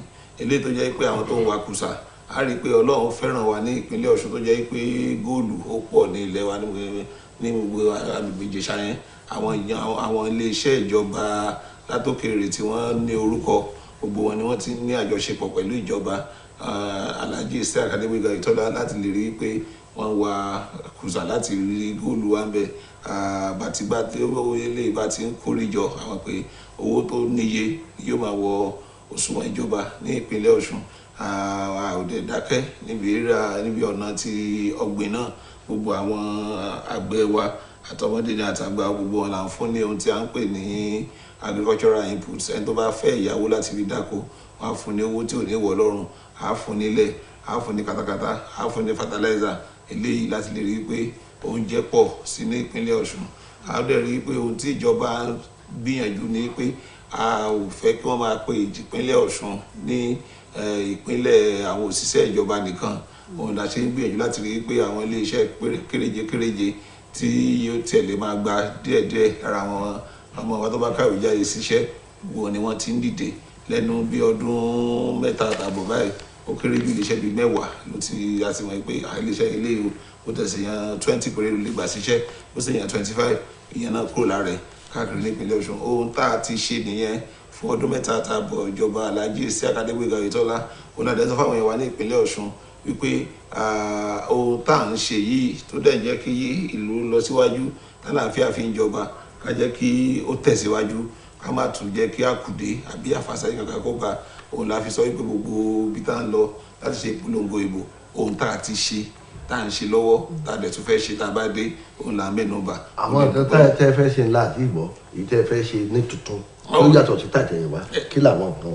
àwọn náà ni mo sọ fún ẹ pé olóyìnbó á ní government is a continuum ìjọba máa ń tẹ̀síwájú ní kì í ṣe pé bóyá bí ìjọba kan délé ní àdákùdébà àwọn tá a ti ń ṣe yẹn a ó tẹ̀síwájú lórí ẹ̀ a ó dẹ̀ rí i pé a tún ṣe ọ̀pọ̀lọpọ̀ láti lè rí i pé a pèsè iṣẹ́ fún àwọn ọ̀dọ́ wa a dá àwọn iléeṣẹ́ lẹ̀ tí ó lè jẹ́ pé kí ọrọ̀ ajé wa ní ìpínlẹ̀ Ọ̀ṣun kó búrẹ́kẹ́ sí i a dẹ̀ ń sọ pé ìgbà tó bá fi di pé àpapọ̀ ọdún kan ọdún méjì nínú ìjọba ẹlẹ́ẹ̀kejì Alhaji Boyega Oyètọ́lá a rí i pé ọ̀pọ̀lọpọ̀ àwọn ìjọgọ̀dì tó jẹ́ bóyá bí gbèsè tíjọba jẹ yóò ti dùn àfìsẹ́yìn tí eégún fi sọ tíjọba fi lè ráyè rí owó tó pọ̀ láti lè mójútó ohun tó wáyé ká ṣe ní ìpínlẹ̀ Ọ̀ṣun lẹ́ni gọ́vùnà Adégbóyèga Oyètọ́lá ní ti ẹ̀ka ìlera ni o ní ti ọ̀gbìn ni o ní ti ìgbáyégbádùn ni o ní ti àtúndúṣe ni o àbí ti ẹ̀kọ́ ni o a ò gbẹ̀yìn gbogbo ẹ̀ náà láti ti sọ pé ohun tá a fẹ́ ṣe ni láti ìgbà tá a ti bẹ̀rẹ̀ ìpolongo ìbò wa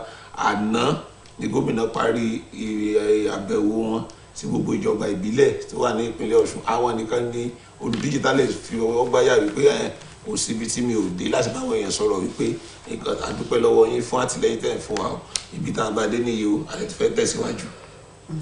ẹ ṣeun olóòmọ akéré ẹkú wa tó tọnu látàárọ̀ tàbá wa ní káwọ ọjọ́ mẹ́jọ ní wà ní gbogbo nǹkan tá à ń sọ yìí gbà tó bá gbogbo àkókò yìí níjọ́ mẹ́jọ nǹkan ti máa dìbò lọ.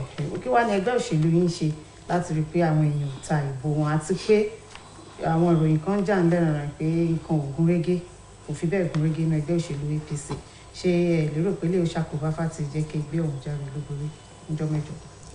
ẹ ṣe olóòtú máa bẹ̀rẹ̀ débi ìbéèrè yín kejì ilé pé bóyá nǹkan ò gún régé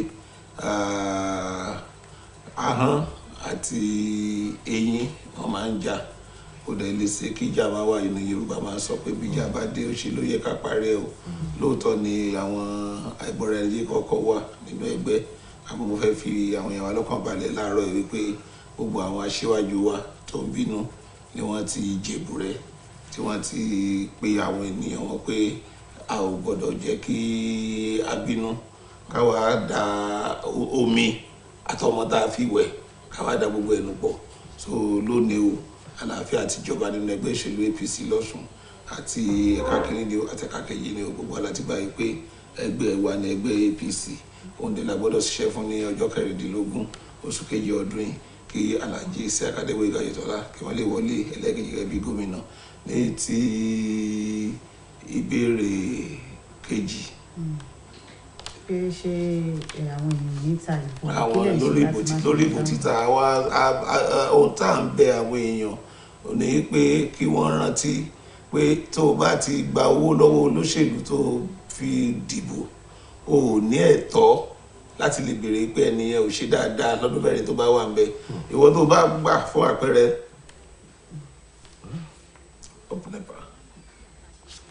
Yeah, play.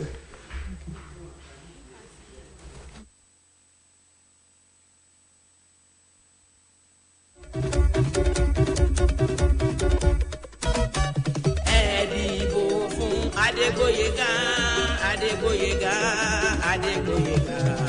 Ẹ̀dìbò fún Adégbóyèga nípínlẹ̀ Ọ̀ṣun. Nípínlẹ̀ Ọ̀ṣun. Nípínlẹ̀ Ọ̀ṣun. Ẹ̀dìbò fún Adégbóyèga, Adégbóyèga, Adégbóyèga. Ẹ̀dìbò fún Adégbóyèga nípínlẹ̀ Ọ̀ṣun. 4 + 4 is equal to 8. APC ló lè ṣe. ìpínlẹ̀ ọ̀ṣun lápapọ̀ ó tún ti yá. Jákòbò. ká dìbò fún ìsàkàlẹ̀ ẹ̀kan sí. kí gbogbo iṣẹ́ tó ti bá bọ̀ kó lè yọrí. Jáde lọ dìbò. ìtẹ̀síwájú ìpínlẹ̀ ọ̀ṣun ṣe kókó. ọ̀túnìtì ló lè sọ̀rọ̀ wá dayọ̀ o. oyètọ́lá gbogbo lè ń fẹ́. gbogbo lè ń fẹ́. iṣẹ́ ọwọ́ gbogbo wọn ń fẹ́ o. gbogbo lè ń fẹ́. ìyá lọ́jà gbogbo wọn ń fẹ́ ọ. gbogbo lè ń fẹ́. òṣìṣẹ́ ìjọba gbogbo wọn ń fẹ́ o. gbogbo lè ń fẹ́. oníṣẹ́ ọwọ́ gbogbo wọn ń fẹ́. gbogbo lè ń fẹ́. oníṣòwò gbogbo wọn ń fẹ́ o. gbogbo lè ń fẹ́. onímọ́tò gbogbo wọn ń fẹ́.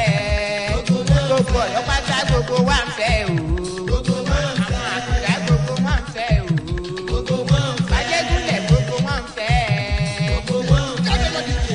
Ìbò. ọkọ̀ kàfáyà má má gbọ́ tẹ̀lé. Jáde lọ dìbò. Gbogbo lè fẹ́.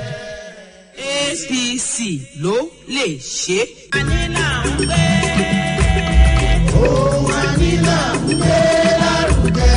Ẹ bá wa gbé sí àká lárugẹ. Ohun ànílà ń gbé lárugẹ. Ẹ bá wa gbàdé Gbóyèga lárugẹ. Ohun ànílà ń gbé lárugẹ. Ẹ bá wa gbóyè Tọ́lá lárugẹ. Ohun ànílà ń gbé lárugẹ. Ẹ bá wa gbọ́kọ̀ Kàfáyà lárugẹ. Ohun ànílà ń gbé lárugẹ. Ó yá o, yéé ó yá o, ọkùnrin ìlú ó yá o, obìnrin ìlú ó yá o, àfọwọ́ aláàfin fún APC ló lè ṣe.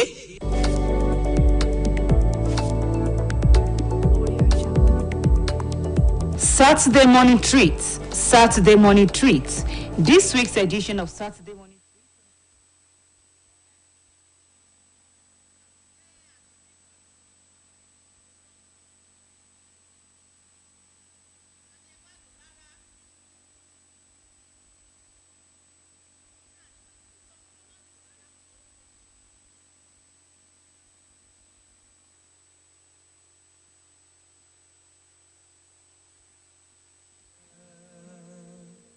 لا إله إلا الله والله أكبر سبحان الله والحمد لله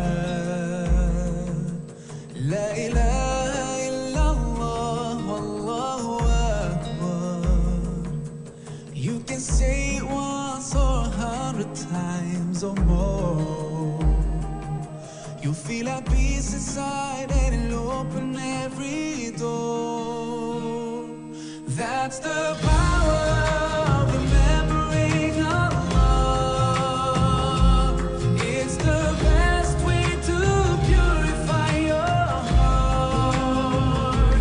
Know you will be loved by the merciful one. 'Cause that's the power of remembering Allah. Subhanallah walhamdulillah.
ló lè ṣe. Yes, we sincerely apologize for the long break. It was due to a reason beyond our control. Our guest is still in the house, and let's take his closer remarks.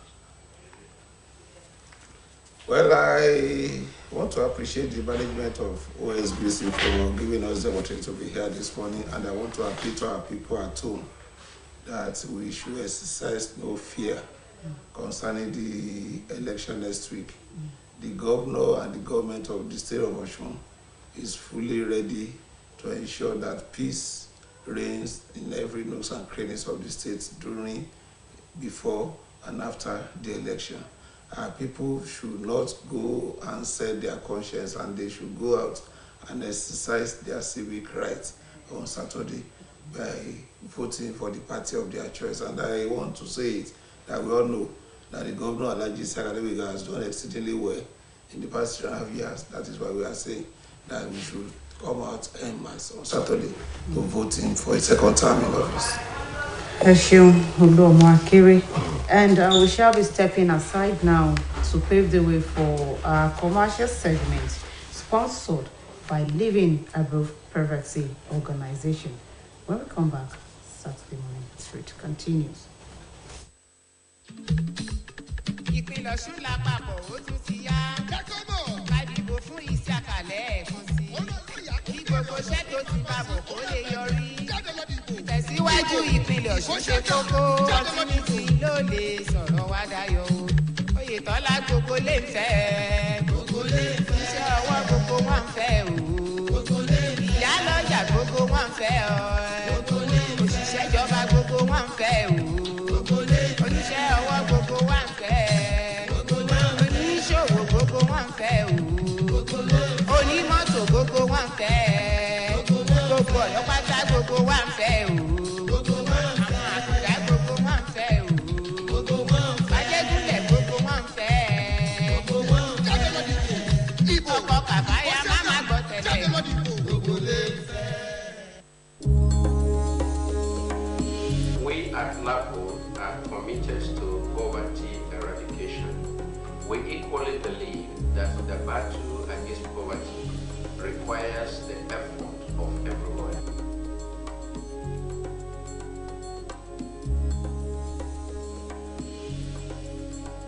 Hello, welcome to Bridging the Gap, a program that is brought to you by Lift Above Poverty Organization, LAPO. And LAPO is a non-governmental organization that is health-focused because health is an important factor that contributes to human well-being and economic growth. And on the program this morning, we are going to be talking about health. We are going to be talking about lifestyle changes and healthy living. My name is Patience Nauko Mwana, and thank you very much for taking our time to watch this program. Like I said earlier, we are going to be talking about lifestyle changes and healthy living. And healthy living, according to the World Health Organization, is a way of living that helps you to enjoy more aspects of your life.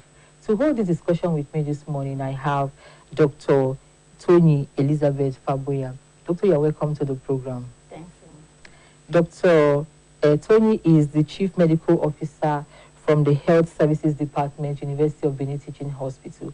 And with her, we are going to be talking about lifestyle changes and healthy living. But before we do that, we are going to take the LAPO message. Please don't go away. Stay with us.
Welcome back.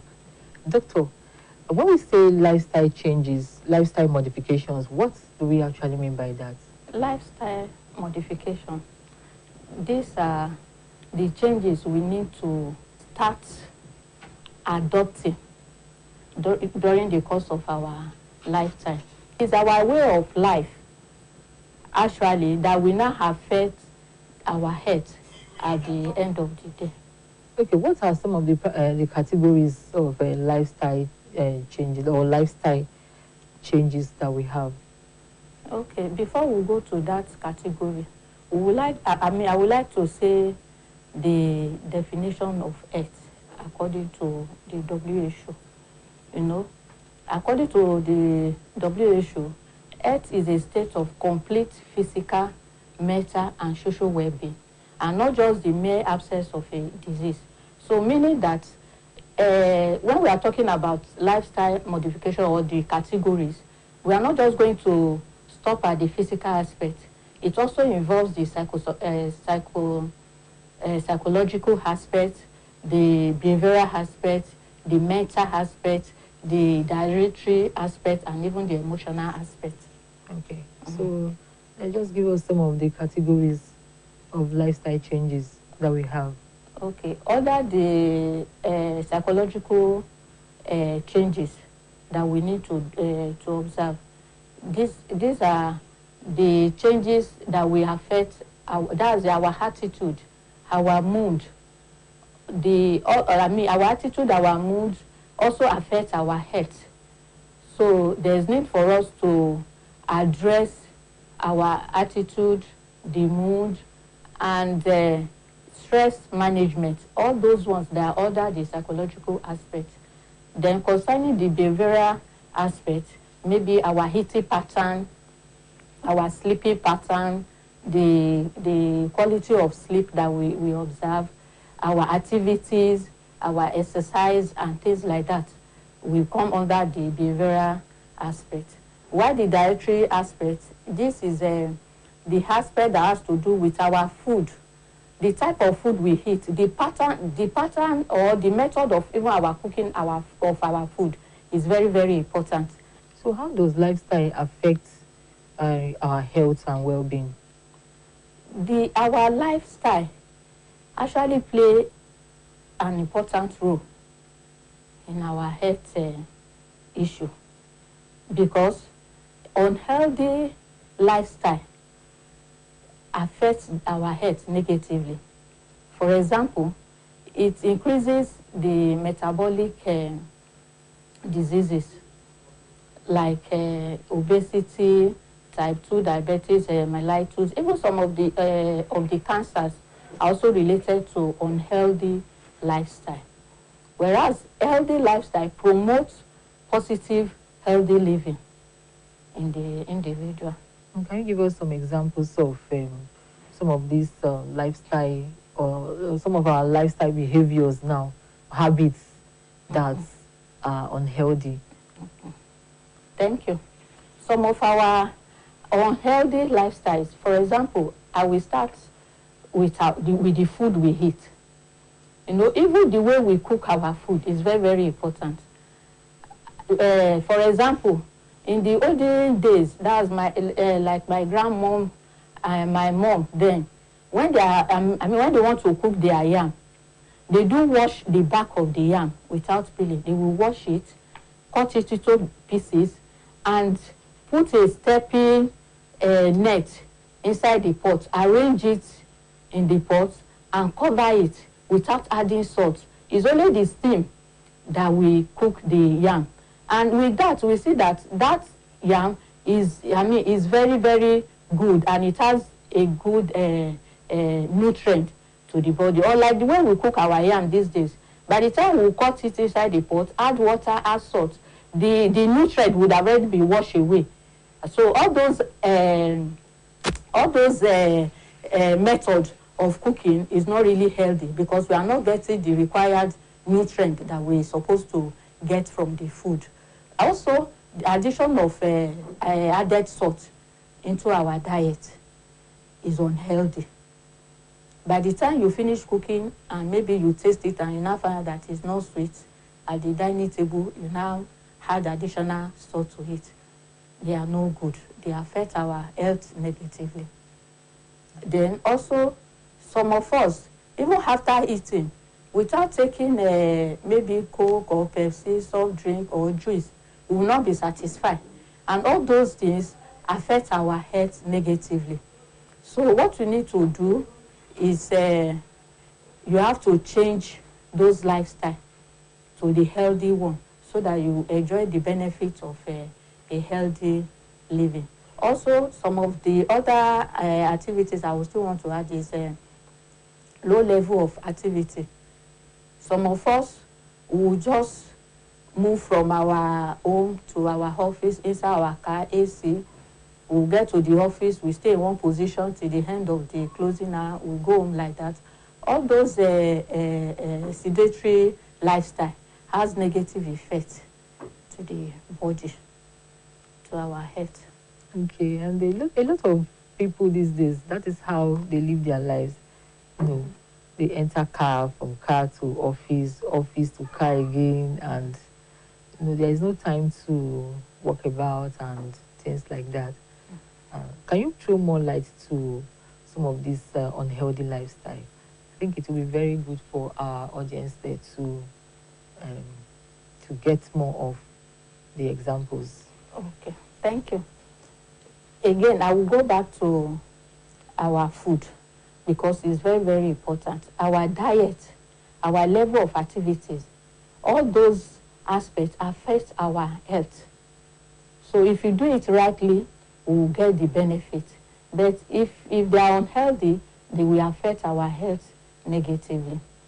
So I will go over them again. Our diet is very, very important. The food we eat, the way we cook it, and even the time of our eating. Some of us, we eat late at night. All those eating late at night has negative effect on our health. It's about alcohol, smoking, and all that. In fact, smoking is has been associated with some of the cancers that we have. So, if you are the type that smokes, it's advisable that you will stop. You have to just stop it because of the negative effect that it has on the body. Then alcohol. Some school of thought says a little alcohol is good, but it now depends on the individual health status. So if you have some health challenges already, so it will be better for such an individual to stop taking alcohol because of the effect. There are calories that our body does not really require. We'll take a break here to join the clients of Lapo Microfinance Bank as they share their experiences with the bank. Please stay with us.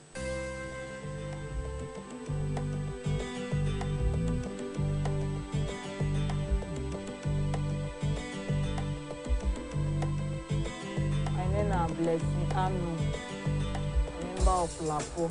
My name of my union is Bright Union. Efro.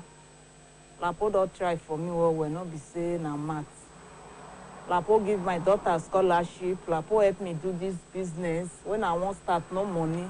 I run go Lapo, now Lapo help me, give me money. But today the business they go well, by God's grace. So Lapo, now one of the best.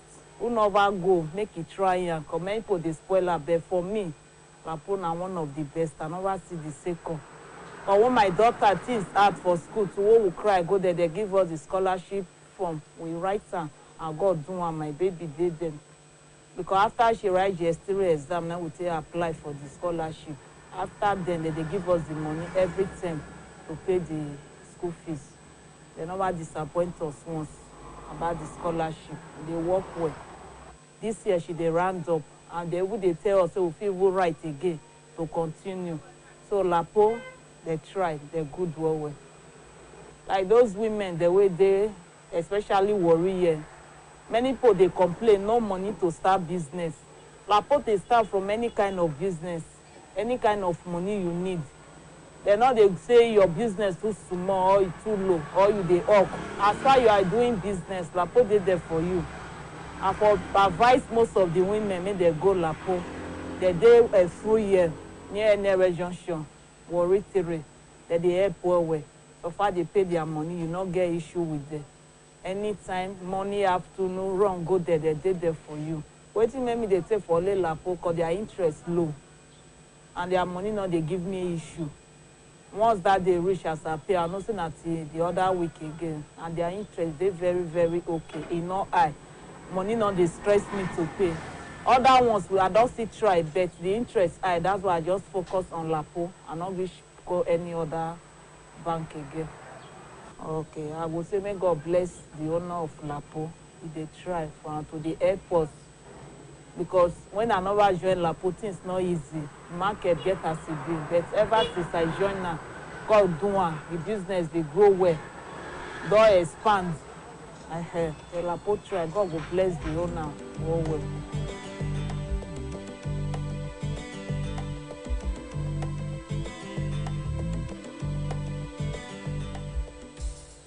Welcome back from Faces of Lapo. All right, doctor, let's look at alcohol and smoking in pregnancy. How do you see smoking and alcohol during pregnancy? Is it good for pregnant women to indulge in alcohol and all that? No, it's not advisable because of the negative effects it has on the individual and even on the unborn child. The development will be affected. What lifestyle modifications are important for hypertensive patients? Thank you. Before I will go into that, I want to say that hypertension is a global health challenge that is affecting the adult population especially, although it do occur in the children. So it's something that we need to take serious because it has a negative effect that is a leading cause of stroke and even cardiac diseases. Okay. So when we are talking of lifestyle modification, is a key to the prevention and control of hypertension.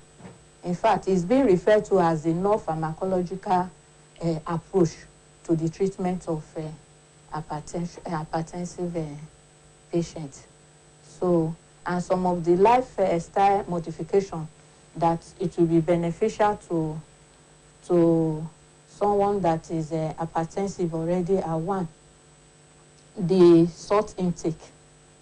Okay. Salt is a sodium chloride, and it comes in various ways in our food, especially the processed food. You can have it as sodium, you can have it as soda or Na. They are all referring to the same thing. So the need for us to reduce the salt intake in our diet is very, very important. Because even though if you are taking your antihypertensive drugs and you do not pay attention to the lifestyle modification, you will not have a good result in the treatment of the hypertension because it will not be under control. The lifestyle modification is an important aspect in managing hypertension. Yes. So the salt intake is very, very important. So reduce your salt intake. You reduce it to half, at least the one you are using to cook. You reduce it to half to start from that. Then the food content that you are taking, it should be high in, you should take more of fruit and vegetable. Fruits and vegetable is very, very important. And then low fat diet, low cholesterol diet. Those things will help to reduce the blood pressure. And also you also take food that are rich in potassium, like our banana is very rich in potassium. So it's very good for us to eat it. Avocado, pears, they are good for the health, especially in the someone that has hypertension. Okay, what about if you are talking about salt now? What about this Maggi that people use to cook? Is it does it have salt content in it? Yes, of course it has. Okay. Then some of our canned food, processed food, our juice, most of the preservative that they use is sodium. It has sodium in it. So sodium is the issue.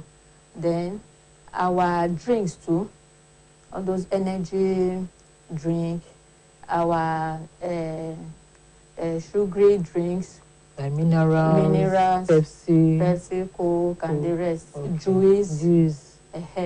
They are all they have this soda in them. By the time you look at their content, you will see the amount of sodium in it.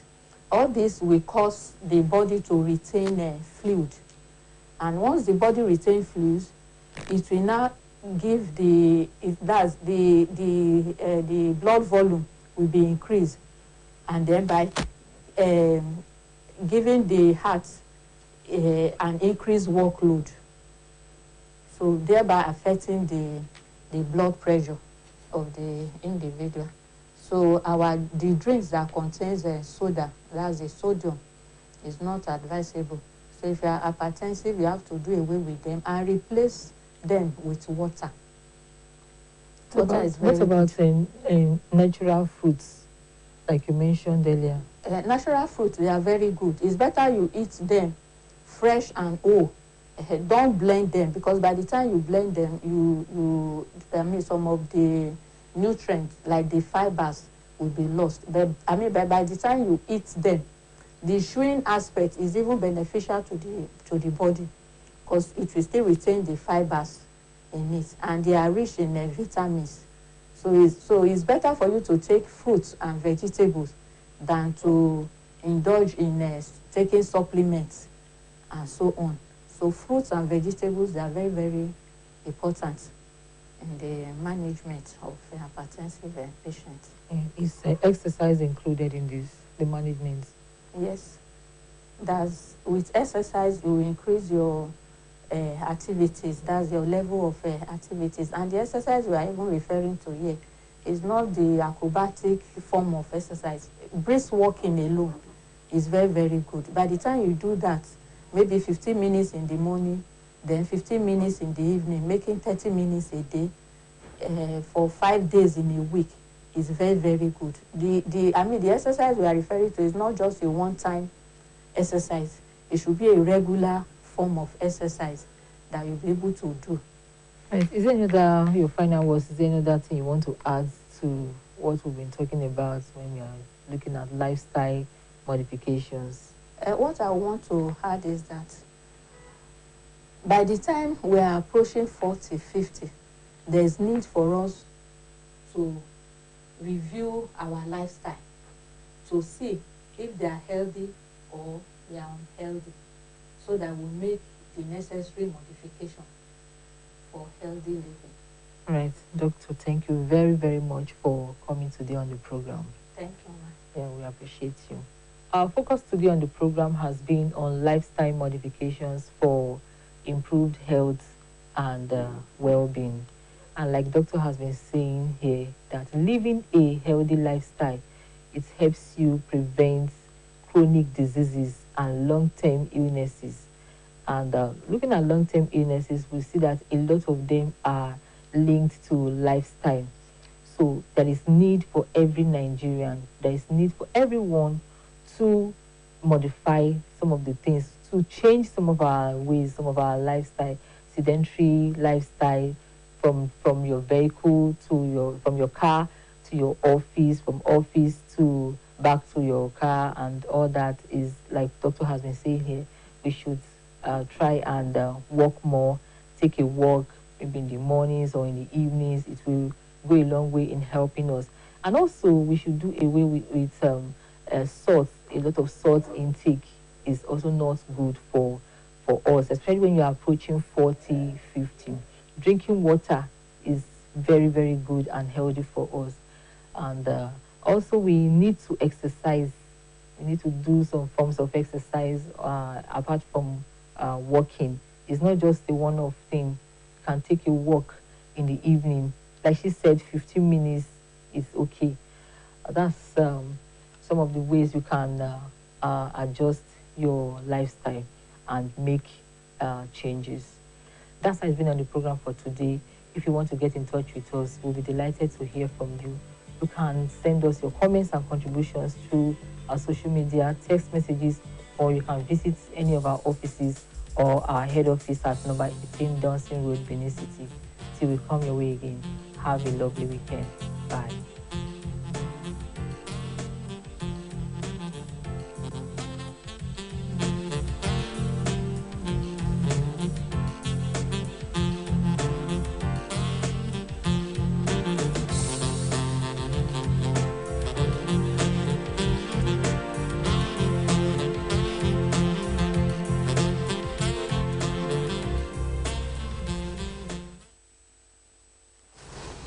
Yes, I hope you have enjoyed every beat of the program Saturday Morning Treat today. This is the convenient spot to draw curtains on today's edition of the program. My partner on the program, Timitope Abdulkarim, is here. Tope. Yes, thank you, Tunde. On behalf of the producer of Saturday Morning Treats, Oladayo Olanipekun, and the assistant producer, Abdul Adebisi, the executive producer is Akinola Owolabi. On behalf of those people, we say thank you for staying tuned on SMT this morning. Timitope Abdulkarim is my name. Babatunde Bolatito is my name, saying Barka de Salah.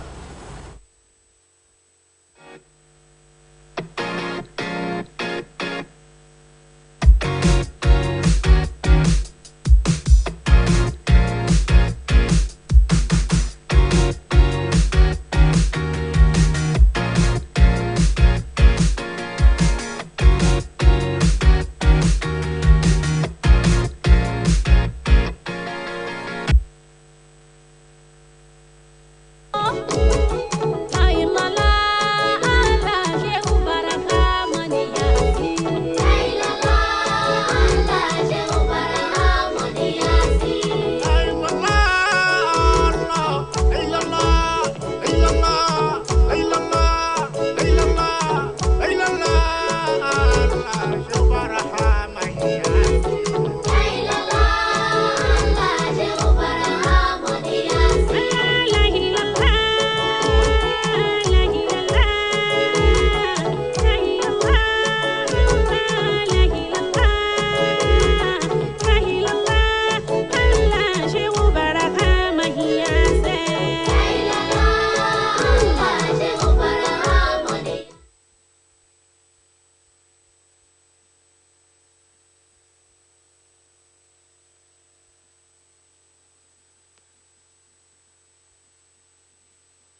aláṣẹ ilẹ̀ Yorùbá. Badẹ́rẹ́ Mùsàmá Bìtúndé Káànà Mísírọ́jà.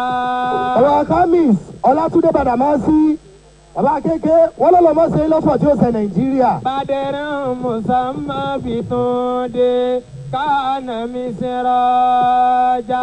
Bàbá aṣíwájú Mùsùlùmí tilẹ̀ Yorùbá ọlọ́mọ ṣe lọ́fọ̀ tí ó ṣe gbogbo àgbáyé. Wàlìjínì tààlà òyìnlá. Bàbá aṣíwájú Mùsùlùmí tilẹ̀ Yorùbá ọlọ́mọ jẹ́ sunkún. Badẹ́rẹ́ Mùsàmá ẹkún àárọ̀ ẹkún ọ̀sán ẹkún alẹ́ ọlọ́mọ jẹ́ sùn kankan. Káànà Mísírọ́jà. Gbogbo bàbá wọn olóyè ẹ̀sìn tọ́wọ́lé pẹ̀lú bàbá wa síwájú. Badẹ́rẹ́ Mùsàmá Bìtúndé. Bàbá àdínì bàbá Gíwá. Káànà Mísírọ́jà. Gbogbo ẹ̀yin bàbá olóyè ẹ̀sìn ọlọ́mọ jẹ́ délé bòkú ọmọ. Alájọ Màrúfù Gàngàríà ọlọ́mọ fi nǹkan sẹ̀mí yín. Àmínà. Gbogbo àwọn sàràkí ọlọ́mọ jẹ́ adélé bòkú ọmọ. Zalitulọ́hà. Akíwọlé ẹni àkọ́kọ́ nípínlẹ̀ Ọ̀ṣun.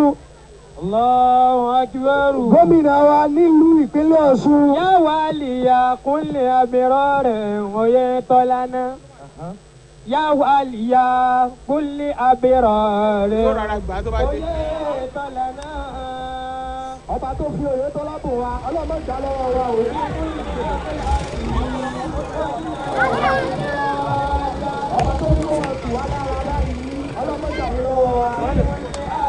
Assalamu alaikum warahmatullahi wabarakatuh. Kíkí tí ó ní ọlá tó ní ìkẹ́ kó máa jẹ́ ti gbogbo mùsùlùmí ní ọkùnrin àti lóbìnrin ní gbogbo àgbáyé lórílẹ̀‐èdè Nàìjíríà èyí tí kò yọ ìpínlẹ̀ Ọ̀ṣun sílẹ̀.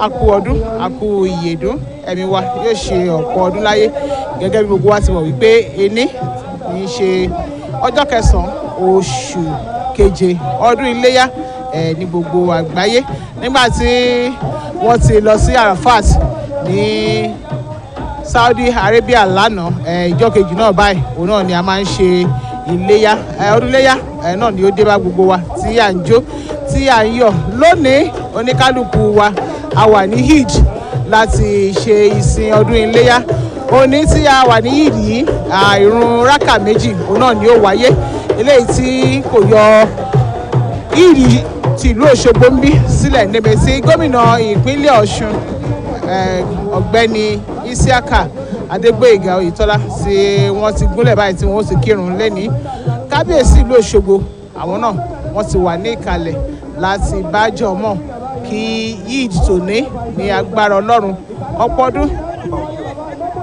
ọ̀pọ̀ ọdún náà ni a ṣe ní òkè ìpẹ́ iléyá àti òde tọdún yìí ó dùn ó lárinrin nítorí pé kí ni Ọlọ́run dá wa sí nínú àlàáfíà láti ṣe ti ọdún yìí àwọn èèyàn jankan-jankan wọ́n ti wà ní ìkàlẹ̀ ní Eid fún ti òní nígbà tí à ń rí Alhaji Yunis bẹ́ẹ̀ náà là ń rí àwọn olóyè kábíyèsí láàfin lọ́lọ́kan-jọ̀kan àwọn ọmọ ìgbìmọ̀ tí wọ́n bá gómìnà ìpínlẹ̀ Ọ̀ṣun kọ́ wọ́ọ́rìn wá sí Eid tèmi náà àwọn náà wà ní ìkàlẹ̀ mo nígbàgbọ́ pé Alhaja Kafayat tí wọ́n ń ṣe aya gómìnà ìpínlẹ̀ Ọ̀ṣun àwọn náà wọ́n wà ní Eid fún ti òní mo rí SRJ bẹ́ẹ̀ ni àwọn náà ti wà ní ìkàlẹ̀ ń bí fún ti ọdún yìí ẹ̀yin èèyàn wa ká dúpẹ́ ní ọwọ́ Allah fún ọdún yìí ò nítorí pé ọlọ́kan-ò-jọ̀kan àwọn èèyàn nínú aṣọ tó mọ́ ọ̀pọ̀lọpọ̀ aṣọ funfun kẹ́rẹ́wẹ́ ni àwọn èèyàn wà níbí láti dúpẹ́ ní ọwọ́ Ọlọ́run fún ti ọdún yìí tí ó bá yẹ pé a máa ká fi ọkàn bá àdúrà tèmi lọ pàtàkì iléyá wọn ti mẹ́nu bà pé bí a bá ṣe ìlérí wọ́n ní kí a mú ìlérí ṣẹ eléyìí tó fi hàn wípé ara ìdí tí iléyá fi wáyé lónìí òun náà nìyẹn wọ́n ní kí a ní ìfẹ́ ọmọ ẹnìkejì wa gẹ́gẹ́ bí ara wa ara ẹ̀kọ́ tí iléyá kọ́ wa fún ti ọdún yìí nìyẹn láìpẹ́ láì jìnnà ìrìn yóò bẹ̀rẹ̀ ẹ̀yin èèyàn wa nílé ẹ ní àǹfààní láti máa bá wa lọ ní tẹlifíṣàn ìpínlẹ̀ Ọ̀ṣun bí ètò ti ń lọ ní Yídì sí bíbáyìí fún ti ọdún yìí bisimilayi.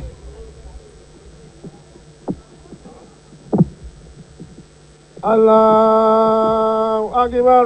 Allahu Akbar.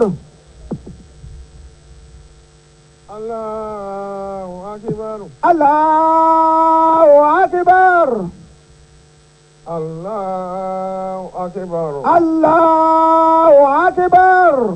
Allahu Akbar. Allahu Akbar. Allahu Akbar. Allahu Akbar. Allahu Akbar. Allahu Akbar. Allahu Akbar. Allahu Akbar. Bismillahirrahmanirrahim. Alhamdulillahi Rabbil Alamin. Ar-Rahmanir-Rahim. Maliki Yawmiddin.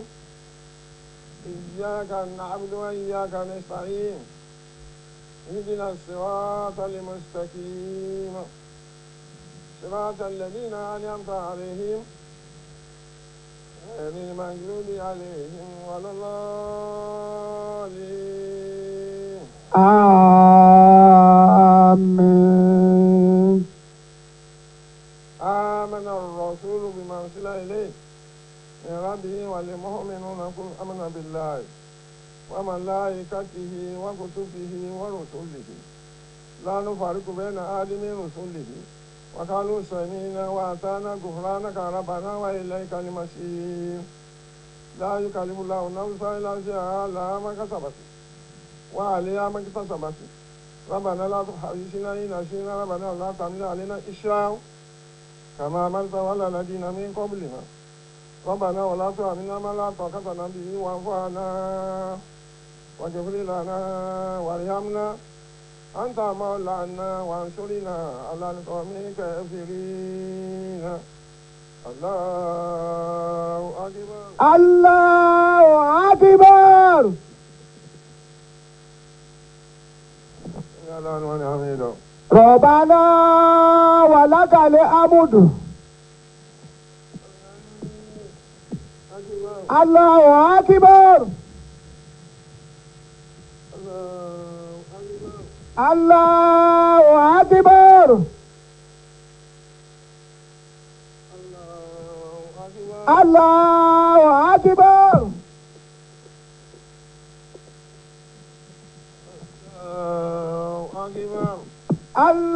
الله أكبر.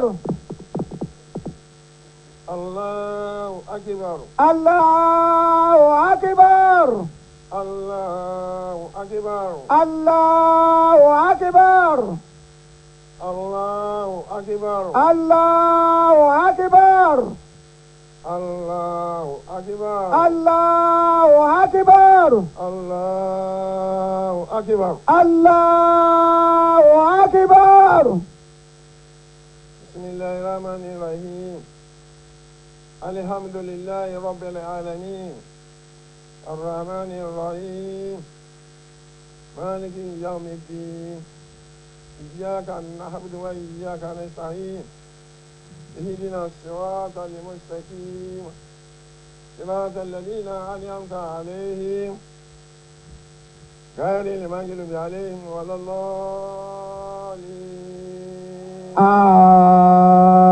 آمين. لا يستوي أصحاب النار وأصحاب الجنة أصحاب الجنة هم الفائزون لو أنزلنا هذا القرآن على الجبل لا لقيته خاشعا متصدعا من خشية الله وتلك الأمثال نضربها للناس لعلهم يتفكرون ولولا لا إله إلا هو عالم الغيب والشهادة هو الرحمن الرحيم ولولا لا إله إلا هو الملك القدوس السلام المؤمن المؤمن العزيز الجبار المتكبر سبحان الله عما يشركون ولا خالق بار مساوي له الأسماء الحسنى يسبح له ما في السماوات والأرض وهو العزيز الحكيم الله أكبر الله أكبر. الله ونعمده ربنا ولك الحمد. الله أكبر. الله أكبر. الله أكبر.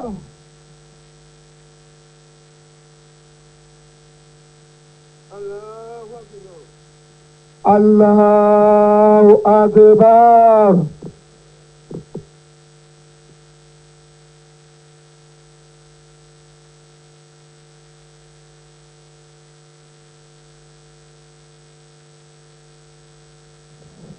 Assalamu alaikum wa rahmatullahi. Assalamu alaikum wa rahmatullahi. Assalamu alaikum wa rahmatullahi. Assalamu alaikum wa rahmatullahi.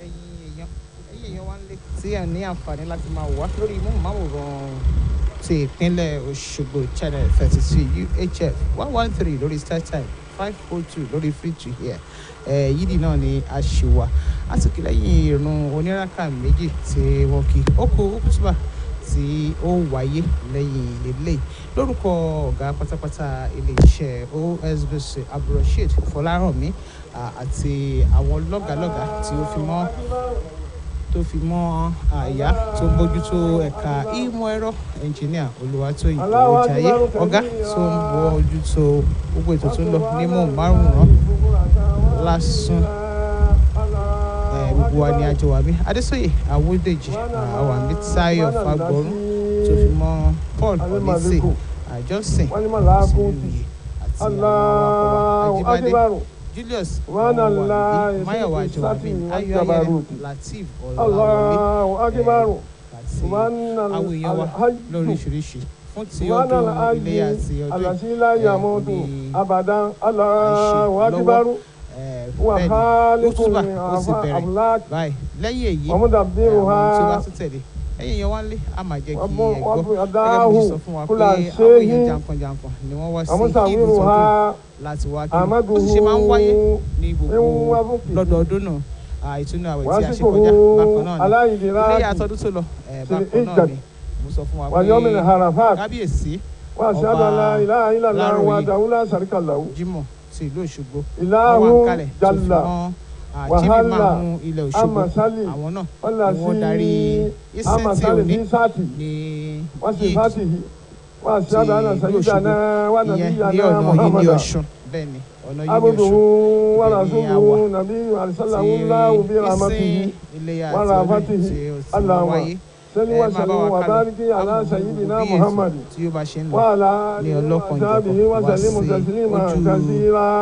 ìwòran yìí tí ó bá ṣe díẹ̀ sí àǹfààní láti fúnra wọlé wọ́n tún máa sọ ní gbogbo ẹ̀. Allahu Akbar. Ọlọ́run máa tóbi. Allahu Akbar. Ọlọ́run tóbi. Ọlọ́run nìkan ló tóbi. Allahu Akbar. Láàárọ̀ títóbi fọ́lọ́run. Nírọ̀lẹ́ títóbi fọ́lọ́run. Nídàájí títóbi ní fọ́lọ́run.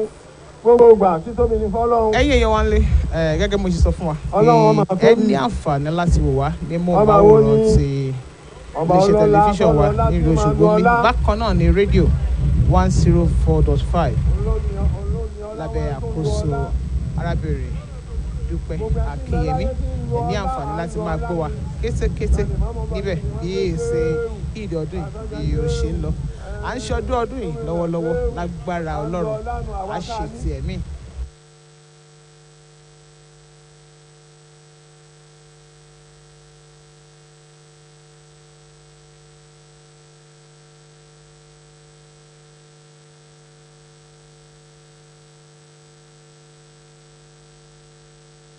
ó tún dá wọn sán ó tún lọ ọlá bàbá ká kó mẹ́sàn-án bàbá ká ọlọ́run yóò tún mímú ìwà ni kò mú mi ìwà mi ò lọ mọ̀ aláhùn ọ̀túnbọ̀.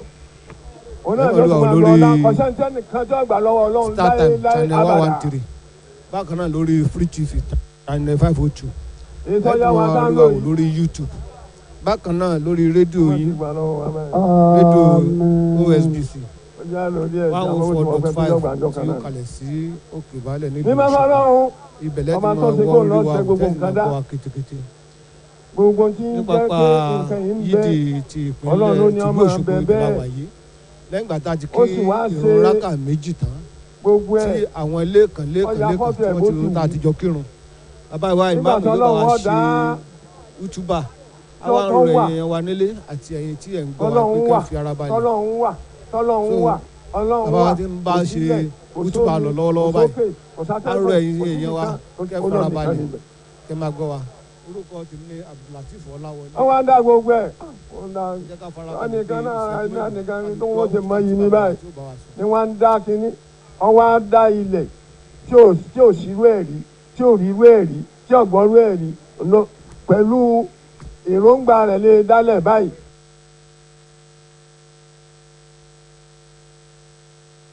tó sì dá báyìí ẹni Allahu Akbar. èròǹgbà Ọlọ́run lè dá sánmà tó ní ọmọ rí báyìí ó nílò òdúdú ó ní sánmà ó funfun ó ní kìíní ó ṣe òun náà ló ṣe bẹ́ẹ̀ tó bá ṣe gbogbo ẹ̀ bọ́rọ̀ gidi bí òkúta káà ń gbé nílẹ̀ kíláàsì ó tún wá sí payá nínú ẹ̀ ó tún lóòrùn ọmọ ràn nínú ẹ̀ ó sùpọ̀ ọmọ ràn nínú ẹ̀ kíláàwọ̀ ọmọ ràn kọ́lé àbí mo fẹ́ ṣe kọ́lé iṣẹ́ irú pílánì bíi báyìí ni Ọlọ́run ò rí pílánì kan bì kan nínú ọlá rẹ̀ náà ló ti ya gbogbo pílánì lẹ̀ ló ti ya ti sánmọ̀ ló ti ya wájú ló ti ya ẹ̀yìn ló ti yọkẹ àṣíráàtì náà ló ti ka ìjà gbogbo nǹkan pátápátá gbogbo ayé tá a sì wá bẹ́ẹ̀ yìí róbó tó báyìí lórí inú ayé òkè káfí lọ́lọ́ fi yí aká lẹ́yìn òkè káfí omi ni omi yí àwọn aká ní tí a bá tún á kó lókè káfí bí ìgbà tí èèyàn kó nínú yàrá lọ́sẹ̀sẹ̀ abọ́nú òlu bẹ́ẹ̀ náà lèèyàn bọ́ sínú ọlọ́run rọ́bìlì àlàmí alámì mọ́kàndínlógún lọ́rọ̀ ń dá kékeré làwọn àmì yìí ṣùgbọ́n náà ń gbọ́lá fún ọmọ ànábì ádámà ọlá náà ní ilé ìtànṣe yìí kò sí bẹ́ẹ̀ fún màláíkà kò sí bẹ́ẹ̀ fún àlìjànú kò sí àwọn ọmọ ànábì ádámà lọ́rọ̀ ń dá lọ́lá bẹ́ẹ̀ ẹ máa jọba ẹ máa kọ́ balẹ̀ ẹ jẹ gómìnà ẹ kún alẹ́ ẹ jẹ lèmọ́mù ẹ kún alẹ́ ẹ̀yin lówó ni ẹni kàrámà ni ẹni yìí ni láàrin àwa ọmọ ànábì ádámà ni lọ́lọ́run ti ṣètò yìí ìyàwó ni ọkọ ni ọmọ ni àní àwọn ọmọ ànábì ádámà ni lọ́lọ́run ti ṣètò yìí ètò tó wá ṣe fún àná ni ìgbádùn táwọn fi ń gbádùn láyé ìgbádùn náà táwọn à ń bẹ̀ yìí ọlọ́run ló ní ọlọ́run lákùnjẹ apẹ́mẹ́ o lẹ́yìn náà ọlọ́run ọba tá a wá wí òun náà lọ́ba kan ṣoṣo ọba tó ga ni tí ò sírú ẹ̀ òṣìṣẹ́ àpèjúwe ọlọ́run nínú ọlá rẹ̀ báyìí tí wọ́n ròyìn ọlọ́run tó àlérò débì kan àwa jẹ́ ní pé ọlọ́run ọba tí àwa ń wí ọba kan ṣoṣo ni kò lórogún ọlọ́ba kan ọlẹ́ni tí ṣe é pé ọlẹ́ni tí fọ̀rọ̀ lọ kò sì ṣe nǹkan kan kó yí lọ́rí kò sì ní yí lọ láéláé. Allahu akbar.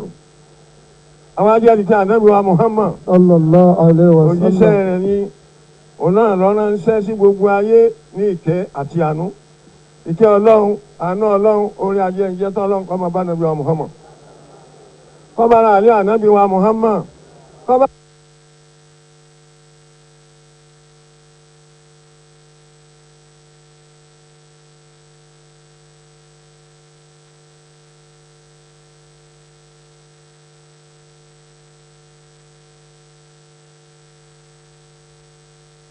àwọn sàárẹ̀ ànábì wa Muhammad ìkẹ́ ọlọ́run àánú ọlọ́run orí ajẹ́jẹ́ tó ọlọ́run kọ́ bá.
òrè ló pé ìkà ò pé òrè ló pé ìkà ò pé ẹ̀dá tó ń ṣe rere ẹni kó múra ṣìrì ẹni gbáyé ṣe láburú ọmọ ẹ̀ á jẹ́ níbẹ̀ ó ń tagbélé ayé ṣe láyé aṣọ nípa wa o òrè ló pé ìkà ò pé òrè ló pé ìkà ò pé òrè ló pé ìkà ò pé ẹ̀dá tó ń ṣe rere ẹni kó múra ṣìrì ẹni gbáyé ṣe láburú ọmọ rẹ̀ á jẹ́ níbẹ̀ ó ń tagbélé ayé ṣe láyé aṣọ nípa òrè ló pé ìkà ò pé.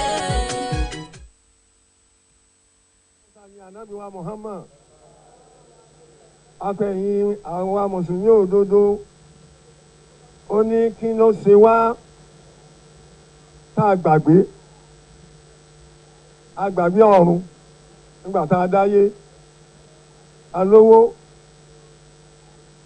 láyé à ń gbádùn kò já mọ̀ páàkù mọ́ alọ́lá nígbà tá a dáyé à ń gbádùn kò já mọ̀ páàkù mọ́ àjọba nígbà tá a dáyé tí gbogbo ẹ̀ ń lóyìn àmọ́ páàkù mọ́ ajẹ́lẹ̀ ìmáàmù gbogbo ẹ̀yẹn ṣe é wù kíníkan àmọ́ páàkù mọ́ ó ní ẹja tọ́jú ẹja mọ̀ páàkù yọ̀kan ẹ má jẹ́ àgbàgbé àlìkìyámà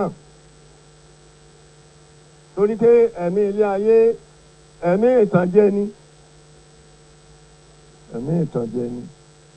àwọn ilé ìmáàmù ẹ̀mí ìrógùn ọ̀sọ̀gọ́rùn ọdún láyé ẹ̀wẹ̀rù ó ti fọgọ́rùn méjì sí ṣé bàbá mi sọgọ́rùn bẹ́ta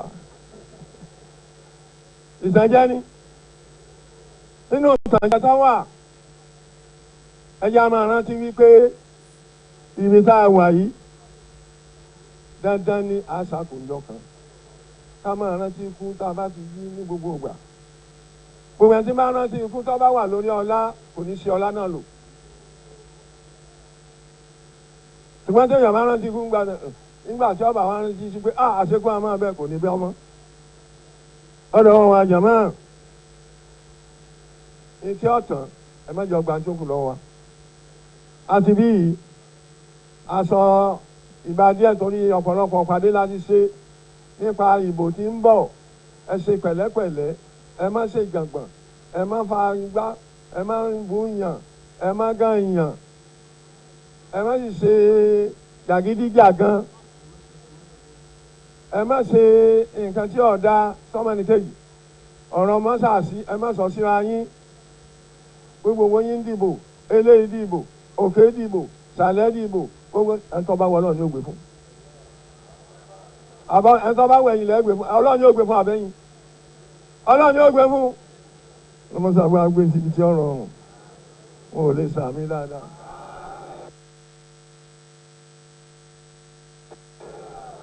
àwọn àǹtí àwọn ẹ̀sọ́ olóòṣèlú àti ní gbowó òṣèlú lọ́wọ́ yín àdúrà àǹtí abẹ́ bá fún wa ló wá àá sì ṣàdúrà bẹ́ẹ̀ sì fún wa mẹ́mọ́wó yín tọ́lọ́ fún ọlọ́run làwọn olókè báyìí ìjọba pàdé ọlọ́run làwọn ń ròǹdè ojúmọ́ ọlọ́run mọ́sà ṣe lẹ́rọ̀ fún wa ṣe lẹ́rọ̀ fẹ́yìn náà nípa báyìí ẹ̀yin ìyẹn wa ẹ dákun torí ànábì Muhammad wọ́n ní ẹ má tààbò wọ́n ní ẹ má ṣe kínní ẹ má ṣe gbá ẹ má ṣàwo ìbò tá ẹ má ṣe bẹ́ẹ̀ àbòsí ni kéèyàn máa tààbò torí tí wọ́n á ta ìbò òní kí n rà lọ́wọ́ rẹ ní iye báyìí mo sì wá rà àwọn adébẹ̀ tán òní tí tó ní wọ́n máa ṣe kò gbọ́dọ̀ má máa ṣe ó ti tàyún òun ẹni tí ẹ ọlọ́run o wọ́n sà sàmánà wa ẹ̀yin jà àti ẹ̀yin jà kì í jà gan ẹ má ṣe àwọn èèyàn mẹ́ta la bá sọ̀rọ̀ abáwọn agbófinró sọ̀rọ̀ pé ẹ dákun ẹ ṣe déédéé abáwọn anec sọ̀rọ̀ pé ẹ dákun ẹ ṣe déédéé àwọn alẹ́ wa síwájú ẹ̀sìn náà ká ṣe déédéé ìmáàmù láti sáré láti wà wájú nísìn gbogbo ohun tí jẹ́ ẹgbẹ́ olóṣèlú ló tò lẹ́yìn wa àbí kìí ṣe bẹ́ẹ̀ apc ni pdp ni akọ́ọ̀dù ni yankuruwa ni gbàgbàgbù ni.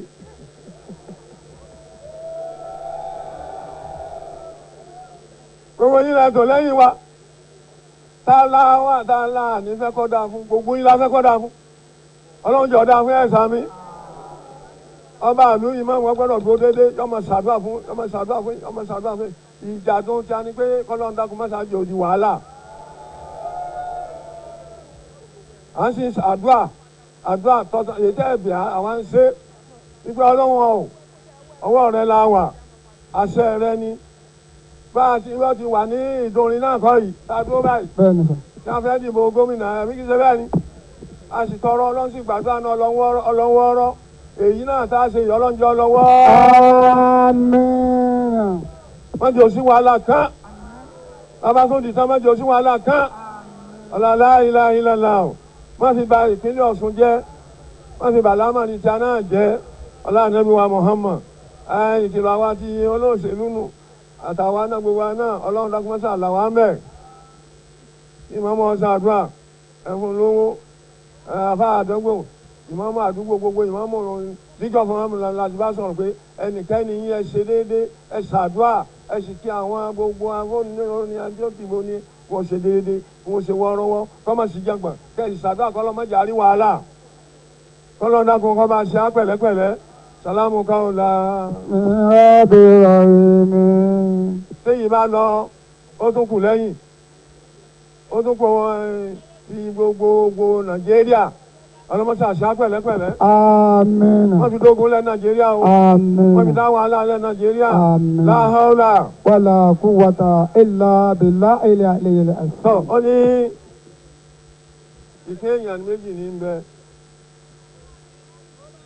ẹ rí i pé nínú àwẹ̀ Ramadan náà tá a ṣe àbí a ṣe sílẹ̀ ń pè agbègbè ìnáwó lẹ́nu kọ̀ọ̀kan lọ́wọ́ kan máa lọ tọ̀ lé èmi tọ́ tèmi níbi mo kù sí èmi ti tó ṣe sẹ́yìn náà tó ti ń ṣe ẹni bá tún ti ẹ̀ṣẹ̀ kó gbé Allahu Akbar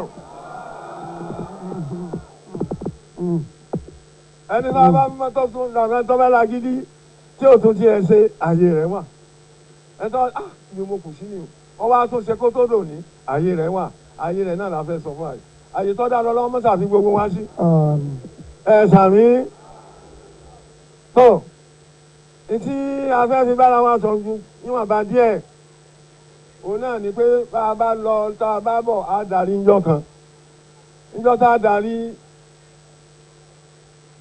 ìbáṣepá ṣètà ní burú láti ẹ̀ pé béèyàn bá kú tán ọlọ́run ò ní bí léèrè béèyàn bá kú tán kò sí nǹkan kan mọ́ ògèdè àwa nílé akọ́lé báyìí ilé nì ọlá nì gbogbo ẹ̀ ní fíríjì ní fáànù ní Allahu Akbar tí wọ́n bá wọ́n mọ̀ tọ́lọ́ ń rò lálìjẹ́ náà ni wọ́n wọ́n yìí tí wọ́n wá gbé ọmọlúwàbí kó táwa bọ̀ wọ́n lẹ̀lẹ̀ sẹ́yìn náà tó wá sí tó sì ń lábúdà àti wá àtẹ̀mí jọ́kan wọ́n ṣàwá náà bẹ́ẹ̀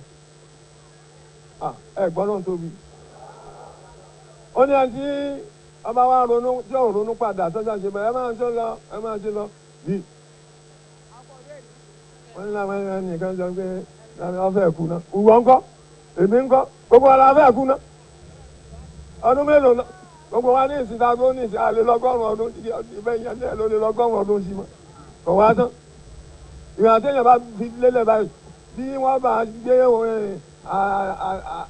ìjà àdìsámà dìde lọ́la ẹgbẹ̀rún ọdún lèyìn ó lò ọlọmọsà ṣètì àrọrùn ó ní gbogbo ẹ̀sọ́ bá gbé ẹ̀yìn ẹ̀wà Obama dé ẹsẹ̀ òjèǹjèjì yọ sábàámà àtẹ̀yìn àtẹ̀yìn ọlọ́mọdé àṣàbámọ̀ sàmí ọ̀rọ̀ ni bẹ́ẹ̀ àwọn èèyàn tí a tó iṣẹ́ wọn ṣe bí ìwọ bí èmi tó ṣiṣẹ́ rẹ̀ ọlọ́run wa fi ọ̀nà wọn mú àwọn lérí ìmánì wọn pé wọ́n padà sọ́dọ̀ ọlọ́run àwọn tá a wí wọ̀nyí tí wọ́n bá lọ tí wọ́n bá bọ̀ mi wọ́n darí sí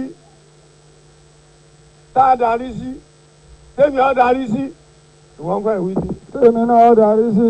òun náà la fẹ́ kà yọ ọlọ́mọṣà ṣe bẹ́ẹ̀ fún wa ọláyé náà ní àlìjánà tó ṣe pé tí mẹ́sàn ní sàlẹ̀sàlẹ̀ rẹ̀ akéré máa dùn omi ní sàmbẹ̀ gbogbo náà lẹ ti gbọ́tàn rẹ̀ omi ní oyin ní ọtí ní wàrà ní tó ṣe pé yọ máa ṣe yẹn tẹ́ ẹ máa mú tí wọ́n máa dọ̀ yẹn tá a bá mọ̀ nǹkan ní ìsìn tó dùn ẹlẹ́ẹ̀kejì yóò dùn jù yín lọ ẹlẹ́ẹ̀kẹta yóò dùn jù yín lọ ẹlẹ́ẹ̀kẹrin yóò dùn jù yín lọ ẹlẹ́ẹ̀karùn yóò dùn jù yín lọ ẹlẹ́ẹ̀kẹfà tẹ́yìn bá jẹ nǹkan gbàtọ́ mi tó kéde mẹ́wàá mìíràn yọ máa sú ni ṣùgbọ́n tá àlìjánnà yọ máa dùn sí ni ọlọ́mọṣà jáde débẹ̀ ọlọ́sájú ẹ̀dá Muhammad ọlọ́lá ìlàhílàlá ó ní àlìjánà onídẹ̀ra ni tá a bá ti wá débẹ̀ tán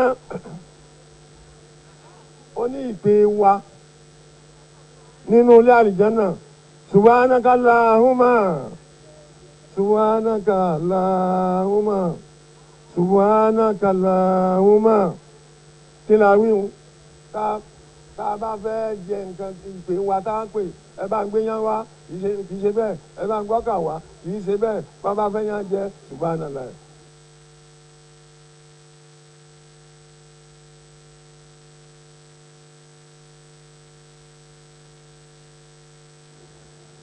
ìyẹn sọ̀kalẹ̀ ni bọ́ fẹ́ wàá jẹ subhanallah ẹ̀wọ̀n sọ̀kalẹ̀ ni bọ́ fẹ́ kí wọ́n wàrà mú subhanallah yóò sì máa sọ̀kalẹ̀ ètí ń bẹ nínú àyà rẹ tó ṣe subhanallah yóò sì máa sọ̀kalẹ̀ níwájú rẹ ọ̀sẹ̀sẹ̀ ní ẹ máa bá ń gbé wá ó ti gbé káwájú rẹ yóò sì máa mú pẹ̀lú pẹ̀lẹ́pẹ̀lẹ́ bó o ti ṣe fẹ́ ọlọ́mọṣà ṣe bẹ́ẹ̀ fún wa. àtàyàtú sàlám bàbá fẹ́ jẹ àtàyàtú ọfẹ́ jẹ ẹyẹ ọfẹ́ jẹ dòdò wọn bá ṣe subhanaka Allahumma yóò sì máa sọ̀kalẹ̀ níta wí ọlọ́wọ́n ọba o níjọ́ tí ọba máa ṣẹlẹ̀ nítorí àfi tọ́nà fi pẹ̀pẹ̀ fáyọ̀ ọlọ́mọṣà ṣe bẹ́ẹ̀ fún wa. gbólóhùn kejì náà tá a máa fi kíra wa asalaam asalaam alẹ́ tá a fi kíra wa láyé o náà là á máa fi kíra wa ní àlìjánnà àtẹ̀yìn àtàwa àtẹ̀mí ọlọ́mọdé àgbẹ̀yìn bẹ́ẹ̀ wàá nínú dá wa àní alimudulilayi rabbil alamin. lẹ́yìn ìgbà tá a tún pè tán ẹ̀rẹ̀ yẹn la fẹ́ jẹ àríjẹ gbọdọ̀gbani àríjẹ kíní la fẹ́ àríjẹ ọjọ́ tuntun àríjẹ gbogbo àwọn àṣẹ kíní gbólóhùn wa tá a fi parí ẹ̀ náà ní alimudulilayi rabbil alamin. ọpẹ́ náà láì parí ẹ̀ ọlọ́run ṣàṣẹ bẹ́ẹ̀ fún gbogbo wa ọpẹ́ tèyí tá à ń dúró ní ọlọ́run ṣe ní ọpẹ́ tó àdúmọ̀ táyé tàlìkíámà ọlọ́run jọ bọ́lọ́ wa ṣùgbọ́n ọlọ́láhólà àdúgbò lọ́dọ̀ ọlọ́run èyí tá a ṣe lónìí mọ́ṣẹ́ láṣẹ máa fún gbogbo wa akí ọlọ́run ọba tó tún ní yídì òní ó sojú ẹ̀mí wa ẹ̀ dúpẹ́ lọ́dọ̀ ọlọ́run èmi dúpẹ́ lọ́dọ̀ ọlọ́run ṣé gbogbo àwọn tá a gbó ní ìlẹ́sìn la dúró lọ́dún ni ṣé gbogbo àwọn tá a kírun yídì ní ìlẹ́sìn la wà láyé lọ́dún ni ọlọ́run tó ṣe àpò àwọn àdúpẹ́ lọ́dọ̀ ọlọ́run èyí tá a ṣe lóyún mọ́ṣẹ́ láṣẹ mọ́ fún wa a tọrọ àdúrà fún gómìnà wa bá a ti dúró ní ìtẹ́ ní ìdùnní kọ́hún tá a ṣàdúrà tọ́lọ́gbà yìí yìí náà ọ̀rọ̀ yín ẹ ti kó lọ́lọ́run lọ ọlọ́run ọba o wọ́n sábà ṣàánú yín o ọlọ́run bá ṣàánú yín lérí ẹ̀ múradì yín ọlọ́run yóò bí yá wọ́n jẹ́ ní wàhálà ọ̀làṣẹ́ lọ́dọ̀ ọlọ́run ọ̀làlà ìlànà àtọ́kùn bàbá kábíyèsí ọlọ́run bá o ọlọ́run tó fi yín bẹ̀ ọlọ́run nìkan ikú bẹ̀ ẹ̀ẹ́pẹ̀ bẹ̀ o àánú ọlọ́run ní kó lọ́dọ̀ yín gbà kọ̀ọ̀kan ọ̀làlà ìlànà ìlú náà máa dá sí yóò máa dùn sí nígbà tí ó sì dùn fẹ́yìn náà yóò dùn fẹ́mi náà o ọ̀làlà ìlànà ọ̀làṣẹ́ lọ́dọ̀ ọlọ́run àwọn àtọ̀rọ̀ fún alihaj kamis ọlátúndé badmus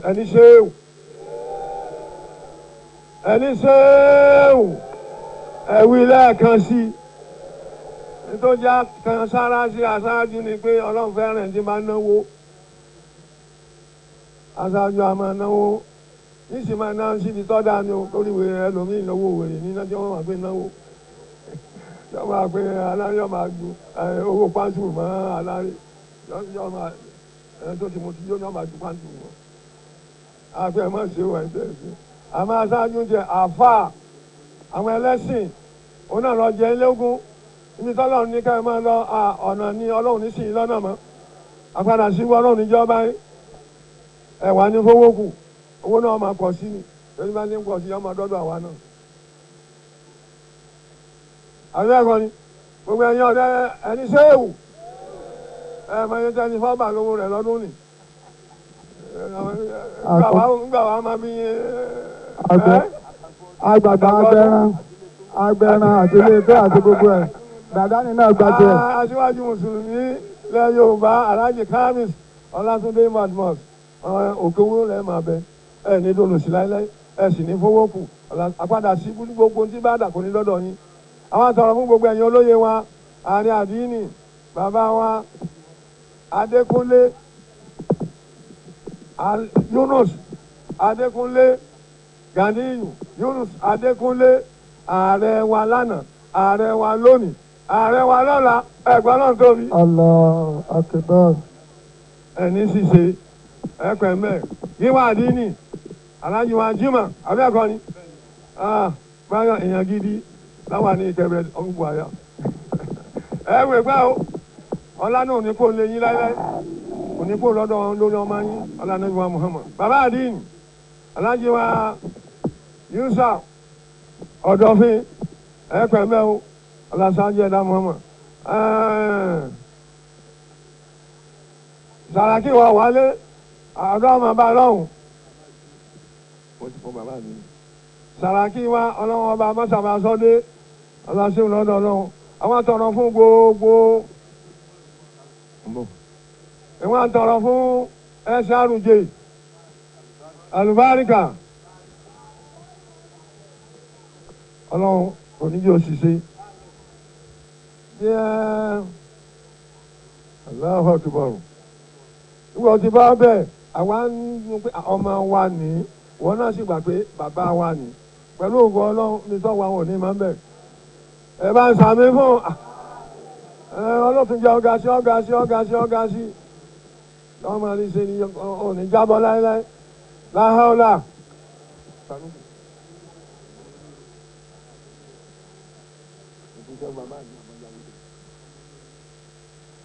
ọmọ mi Abdulrahman abẹ́ẹ̀kọ́ Badmus gbogbo wọn ọmọ mi ni wọ́n sì wọ́n mọ̀ mí ní bàbá gbogbo yín lẹ́ soríire gbogbo yín lẹ́ dàgbà gbogbo yín lẹ́. ẹ̀mí wọ́n ṣe ọ̀pọ̀ ẹ̀ fi àǹfààní kí àwọn èèyàn wa tí ó wà nílé kú ọdún iléyá àti ọdún yìí.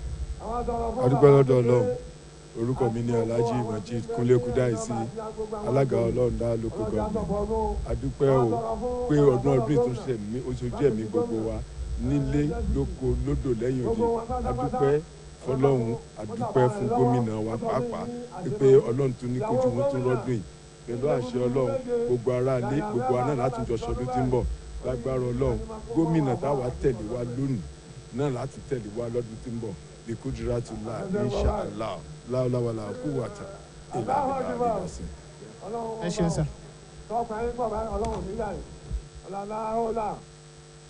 gbogbo gbajúmọ̀ tó wá sí àyín lónìí àlédákọ̀ wa lọ́kọ̀ọ̀kan ọlọ́mọ gbogbo wa gbogbo yín pátápátá gbogbo yín lọ́lọ́wọ́ ràn lọ́wọ́ ọlásùn lọ́dọ̀ ọlọ́run ọ̀làlá ilà lọ. ọmọ mi náà adájọ́ adégòkè abẹ́ẹ̀kọ́ gbogbo yín lẹ́ sàlùbáríkà gbogbo ọmọ mi ni wọ́n gàgàríà ó ṣoríire o ọlásàájú ẹ̀dá ọmọ mi lòun náà ọlọ́run ṣe tiẹ̀ náà fún ọ ọmọ Òṣogbo ni ọlọ́run ṣe tiẹ̀ náà fún ọ. kò yé ìwé tó bá ní ṣe ẹ gbọ́dọ̀ mọ́ dọ́dọ̀ wa Akíntúndé náà ọlọ́njọ́ dá fún gbogbo wọn náà ni a máa ń dọ́dọ̀ wa gbogbo yín pátá ọlọ́njẹ́ rí ṣe ọlọ́ṣáájú ẹ̀dá mọ́mọ́ ìlú Òṣogbo mọ́jọ́ ọba jẹ́ lọ́sí lọ́dọ̀ ọlọ́run ọ̀làlá ìlàlá à ń ṣe ìjọ ní bí ìjọ náà ni à ń ṣẹgbẹ́ èyí àbí bẹ́ẹ̀ kọ́ ni bàbá yà sí ọlọ́njẹ́ oríṣi ní jẹ́mi oríṣi mẹ́ ọlọ́run ọba àgbókò ọkùnrin obìnrin tó wá sí ẹni náà gbogbo dáadáa sẹ́ni kọ̀ọ̀kan gbédè lóyún ọlọ́mọdé ọgbọ́n dànù gbogbo dèrè tí àwọn fẹ́ tí ò ní pátá máa ní kejì lá ọlọ́mọdé àṣefẹ́ ní kọ̀ọ̀kan wa kó tó di wòye ẹ̀dọ́ ọlọ́jọ́ dá fún agbáyé lọ à ń lọ ní báyìí lónìí ọlọ́run jẹ́ abá ní wọn láyọ̀ àti àbẹ̀ lára fà á ní mìíràn nísìn ọlọ́run jẹ́ wọn dé láyọ̀ jẹ́ wọn bá láyọ̀ ọ̀làṣẹ́ lọ́dọ̀ ọlọ́run kánú kábọ̀ ló ń ṣàyọ̀ǹda fún wa ṣùgbọ́n ọ̀rọ̀ bíkà rọ́bìlì sáǹtì àmọ́ ẹ̀yà ṣìbú. bàbá wa gómìnà wọn bá sọ̀rọ̀ ẹnìkan kò sì gbọdọ̀ lọ láì fowó ọpẹ́ lẹ̀ bí owó ni máa ń sà wá gbọdọ̀ lọ láì fowó ọpẹ́ lẹ̀ o bàbá kábíyèsí ti mú owó àdúrà wá bàbá wa SRJ gbogbo àwọn bàbá wo lóye ẹ ti fún àwọn bàbá lówó fowó ọpẹ́ ọlọ́jà ló wà lẹ́nu o. a kú ọdún a kú ìyèdún ẹ̀yin èèyàn wa nílé gẹ́gẹ́ bí a ti ṣe lọ Alhaji wa tún ti wà ń bí Alhaji Jamiu Babátúndé ẹ kí gbogbo àwọn aráalé. kí ẹ̀yin ara lé pé asalaamu aleykum warahmatullahi wabarakatuh. A kú ọdún, a kú yèdún, ẹ̀mí wa yóò ṣe ọ̀pọ̀ ẹ̀. Ìrètí ọdún yìí bá lọ́wọ́ wa, Ọlọ́run á jẹ́ kó mọ́ wa lọ́wọ́. Ìlú wa á ní ìfọ̀kànbalẹ̀, inú ilé wa yóò ní ìfọ̀kànbalẹ̀. A dúpẹ́ tí Ọlọ́run ṣe ilé fún wa, orí wa ọlọ́mọ jù bá jẹun. Kí gómìnà ìpínlẹ̀ Ọ̀ṣun, ọ̀gbẹ́ni Isiaka Adégbóyèga Oyètọ́lá, Ọlọ́run kó wọlá àsìkò ẹ̀, kó wọlá ìgbà yìí, kó wọlá àwọn tí wọ́n wà ní ilẹ̀ mímọ́, kọ́lọ́ba kó ṣe dáadáa fún gómìnà. Tó bá tún di ọdún tí ń bọ̀, kí gómìnà kó tún wá kírun bí gẹ́gẹ́ bí gómìnà. Ilé tí a ṣe yìí.